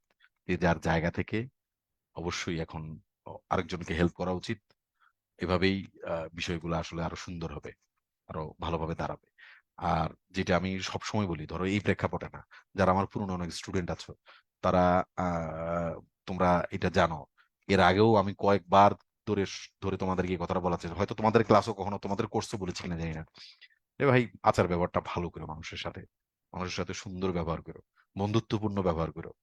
হ্যাঁ, শাসন করা তারই সাজে সোহাগ করে, যে মনে রাখবে একটা কথা। এই আমি তোমাদেরকে যদি কখনো চেতে যাই, দেখবা যে অনেক সময় তোমরা মাইন্ড করবা না। আবার যদি আমি সারাদিনই তোমাদের সাথে চেতি, কিন্তু মানে আমি আমার কথা বলতেছি না, আমি তোমাদের সাথে কেমন করতেছি ভাই, সেটা তো আমি দাবি করতে পারি না বা আমি বলতে পারি না, কিন্তু এটা খুবই নেসেসারি যে আমি আবার তোমাকে বুকে টেনেও নেই কিনা, সেটা গুরুত্বপূর্ণ ইস্যু। তখন আমার চেতাটাও তোমার ভালো লাগবে। মাঝে মাঝে আমার মাঝে মাঝে বলবো, চিন্তা করবো যে, আচ্ছা উনি আমাকে একটু চেতুক টেতুক। কিন্তু আমরা যদি চেতার মধ্যেই থাকি, সারাদিন চেতা পাখি হই আমি, তখন আসলে আমার ব্যবহার ভালো না। কিন্তু এর মানে এই না যে আমি চেততেই পারবো না, তা কিন্তু না। আমার তোমার সাথে চেতার, রাগ করার, অ্যারোগেন্ট হওয়ার অধিকার আছে। সেই অ্যারোগেন্ট হওয়ার অধিকার আমি অর্জন করেছি কিনা, এটা গুরুত্বপূর্ণ। আমি একদম সরাসরি বলি, আমার একজন বস ছিলেন, বুঝছো, উনি ট্রান্সফার হয়ে গেছেন, আমার একজন বস ছিলেন। আল্লাহ দুনিয়ার বাদাম দিছে আমারে, আল্লাহর দুনিয়ার বাদাম দিছে, বাট আমার কখনো খারাপ লাগতো না। আমি জানি উনি আমার ডাকলে আমি বুঝতাম যে ডলা খাবো, খাবো, বাট স্টিল আমার ভাল লাগতো। কারণ এর চাইতে অসংখ্য ব্যাপার ঘটেছে, কারণ তিনি ওন করতেন আমারে। তিনি আমার একটা কথা বলতে তার গায়ে লাগতো না, কারণ তিনিও বুঝতেন, তার ওই কমফোর্ট জোনটা ছিল, যে সেও আমার অনেক পছন্দ করে, এবং আন্দাজে পছন্দ করে, আমার চেহারা দেখে পছন্দ করে, আমার আচার আচরণ দেখে সে আমার পছন্দ করে। এই কনফিডেন্টটা তার ছিল। হয়তো এভাবে মানুষ চিন্তা করে না যে এই এরকম এরকম করে হয়তো আমার পছন্দ করে, তাহলে একটু বাদাম দিই, তা না। এগুলা ধরো স্পন্টেনিয়াস হয়ে যায়, চলে আসে, তারও ফিল হয় না ওরে আমি এরকম উচ্চবাচ্য করে দুই চারটা কথা বলে কোনো ব্যাপার না, এরকম। স্যার, এটা একটা দীর্ঘদিন প্র্যাকটিসের বিষয়। এটা এটা সম্পর্কগুলো এভাবে মানে চালানো উচিত আর কি। তো আমরা যে একজনের সাথে চেতে যাওয়া ঠিক না, একজনের সাথে খারাপ ব্যবহার করা ঠিক না। তুমি আগে খারাপ ব্যবহার করা, তার সাথে যে খারাপ ব্যবহার করবা, তাকে যে অ্যারোগেন্টলি তুই একটা উচ্চ বাচ্চা কথা বলবা, ঝাড়ি দিবা, সেই ঝাড়ি দেওয়ার জন্য যোগ্যতা অর্জন করতে হয়। কথা বুঝতে পেরেছো না ভাই? যোগ্যতা মানে কি? মানে গ্রাউন্ড তৈরি করতে হয়, গ্রাউন্ড তৈরি করতে হয়, সম্পর্কের গ্রাউন্ড তৈরি করতে হয়। আশা করি আমার ব্যাপারটা ক্লিয়ার, আমি কি বলতে চেয়েছি তোমাদেরকে। জি স্যার। কথা কও না কেউ। জি জি স্যার। স্যার, জি স্যার। জি স্যার। সম্পর্কের গ্রাউন্ডটা লাগে, এই জন্য জি মানে স্যার। এইগুলা তো হবেই আচার আচরণের ক্ষেত্রে। সুতরাং সেটাও অর্জন করতে হবে, পারস্পরিক সম্পর্কের মধ্যে সেটা অর্জন করো। এই আর একটু হাসি খুশি থাকার চেষ্টা করবা। এই কে প্রচুর দুর্নীতি করবা, কে খুব ইয়ে করবা, এত বড় প্রিচিং এর ক্ষমতা বন্ধু আমার নাই। এত বড় নিজেকে এত সেন্ট দাবি করা, নিজেকে এত জি সাধু সন্ত স্যার। দাবি করার, এগুলা লজ্জারও ব্যাপার, বুঝছো। এই জি আমরা স্যার। জি এখানে সবাই পাপী। তো এই জন্য জাস্ট কিছু বেসিক ব্যাপার তো আছে। বেসিক, তুমি পুরো ভয়াবহ দুর্নীতি করো না, করো, কিন্তু তুমি আচার ব্যাপারটা তো অন্তত ঠিক রাখবা। বন্ধু, কথাটা বুঝতে পেরেছো? জি এই, স্যার। তো এটা এটা খুবই জরুরি বিষয় আমাদের সবার জন্যই। মানে একটা আশ্রয় মানুষ চায় সব সময়, যে সব সময় বাড়ানোর উপর রাখা ঠিক না। হ্যাঁ, তুমি ওইভাবে কমিউনিকেশনটা ওইভাবে ডেভেলপ করে ফেলতে হয়, নাইলে আসলে আলটিমেটলি এগুলা অনেক বাজে এদিকে যায়। ধুম করে রিয়েক্ট করা ঠিক না। ও আমার এই কথা বলতে পারে, একটু খারাপ লাগবে, ঠিক আছে, তারপর একটু সময় দাও, তাকে স্কোপ দাও, বা ইয়ে করে চলে আসার চেষ্টা করো। যেমন এই দিনও ধরো, মানে খারাপও লেগেছে আমার আসলে অনেক, যে ওই আমি খুব কিছুই তো লিখি নাই, একদম কিছুই লিখি নাই। ধরো একদিন কি নিঃশ্বাস বন্ধ হয়ে আসে, এরকম একটা স্ট্যাটাস ছোট করে দিয়েছিলাম। এরপরে স্টুডেন্ট একজন, একজন ইনবক্সে একজন স্টুডেন্টই, আমার এই পেজে তো স্টুডেন্ট সব, একজন খুব অশ্লীল ভাবে, ধরো আমার জীবনে এই ঘটনা ঘটে নাই, ধরো আমার কখনোই এই ঘটনা ঘটে নাই, খুব অশ্লীল ভাবে একটা লাইন লিখে চলে গেছে এবং দেখলাম যে ফেক আইডি, এবং সে আমার কাছে পড়তেও চেয়েছে। ফেক আইডি দেখে আমি নিই এর আগে, মানে এই তোমাদের এই কোর্সে সে এনরোল করতে চেয়ে ফেক আইডি, কারণ আমি একেবারে ইয়ে করে না করে দিয়েছি। পরে সেই ছেলেটাই খুব অশ্লীল একটা, যেটা খুবই অসম্মানজনক, এবং তোমরা হয়তো 2-4 জন দেখেছো, তো এটা খুবই অসম্মানজনক আর কি। বাট এগুলা হয়, এগুলা এখন ধরো কয়জনের তুমি অনেক ধরনের লোকজন আছে, এগুলা হয়। এখন এটাতে ঠিক আছে, আমি ভালো লাগতেছে না, ওকে আনফ্রেন্ড করে দিয়ে আমি আমার মতো করেছিলাম আর কি। এই তো জি স্যার, কিছু কিছু বিষয়ে আমাদের সহিষ্ণুতাটা অনেক কমে যাচ্ছে স্যার। এখন ধরো এটার জন্য তুমি মানে ইয়ে করে বা একটা ইয়ে করার চেষ্টা করি, এই এই, এগুলা বলো স্ক্যান, এই ধৈর্য ধরতে হয়, একটু সহনশীল হইতে হয়, এগুলো খুব জরুরি ইস্যু। হ্যাঁ, ধরো একটা দেশ তোমার আমার থেকেই দাঁড়ায় আসলে, বুঝছো? একটা দেশ তোমার আমার থেকে দাঁড়ায়, তোমার আমার ছোট ছোট এই বিষয়গুলো থেকেই দাঁড়ায়। এই শুধু চিন্তা করবা যে এখন উপদেষ্টারা আসছে, এরা আইসা আমাদের জীবন মানের এই সেই উন্নতি করে ফেলবে, ওই করে ফেলবে, সেই করবে সেই করবে, সেগুলোর জন্য আমরা শুধু অধীর আগ্রহে শুধু তাদের কোটেই বল, তাদেরই সকল দায়িত্ব, আমার আর কোনো দায়িত্ব নাই, তারা ওই করতেছে। ভাই তুমি শুধু, তার দায়িত্ব তার। এখন তোমার দায়িত্বটা কি, তোমার কি কি কর্তব্য, সেগুলোর দিকে একটু নজর রাখতে হয়। তোমার চারপাশটা তোমার কারণে ডিস্টার্ব হচ্ছে কিনা, তোমার চারপাশটা তোমার কারণে ভিসে আছে কিনা, সেটা একটু দেখো না। মতো কথাটা বুঝতে পেরেছো? জি স্যার। জি স্যার। এই তো ভাইয়েরা বোনেরা, মেলা কথা বলে ফেললাম, অনেকদিন পর তোমাদের সাথে দেখা হয়েছে, কোনো উল্টাপাল্টা কথাবার্তাও যদি বলে ফেলি তাইলে ক্ষমা করে দিও। এই এই আর পরমত সহিষ্ণু হইও, প্লিজ প্লিজ, এই জিনিসটা খুবই জরুরি। পরমত সহিষ্ণু হইতে হয় সব সময়, পরমত সহিষ্ণু হইও।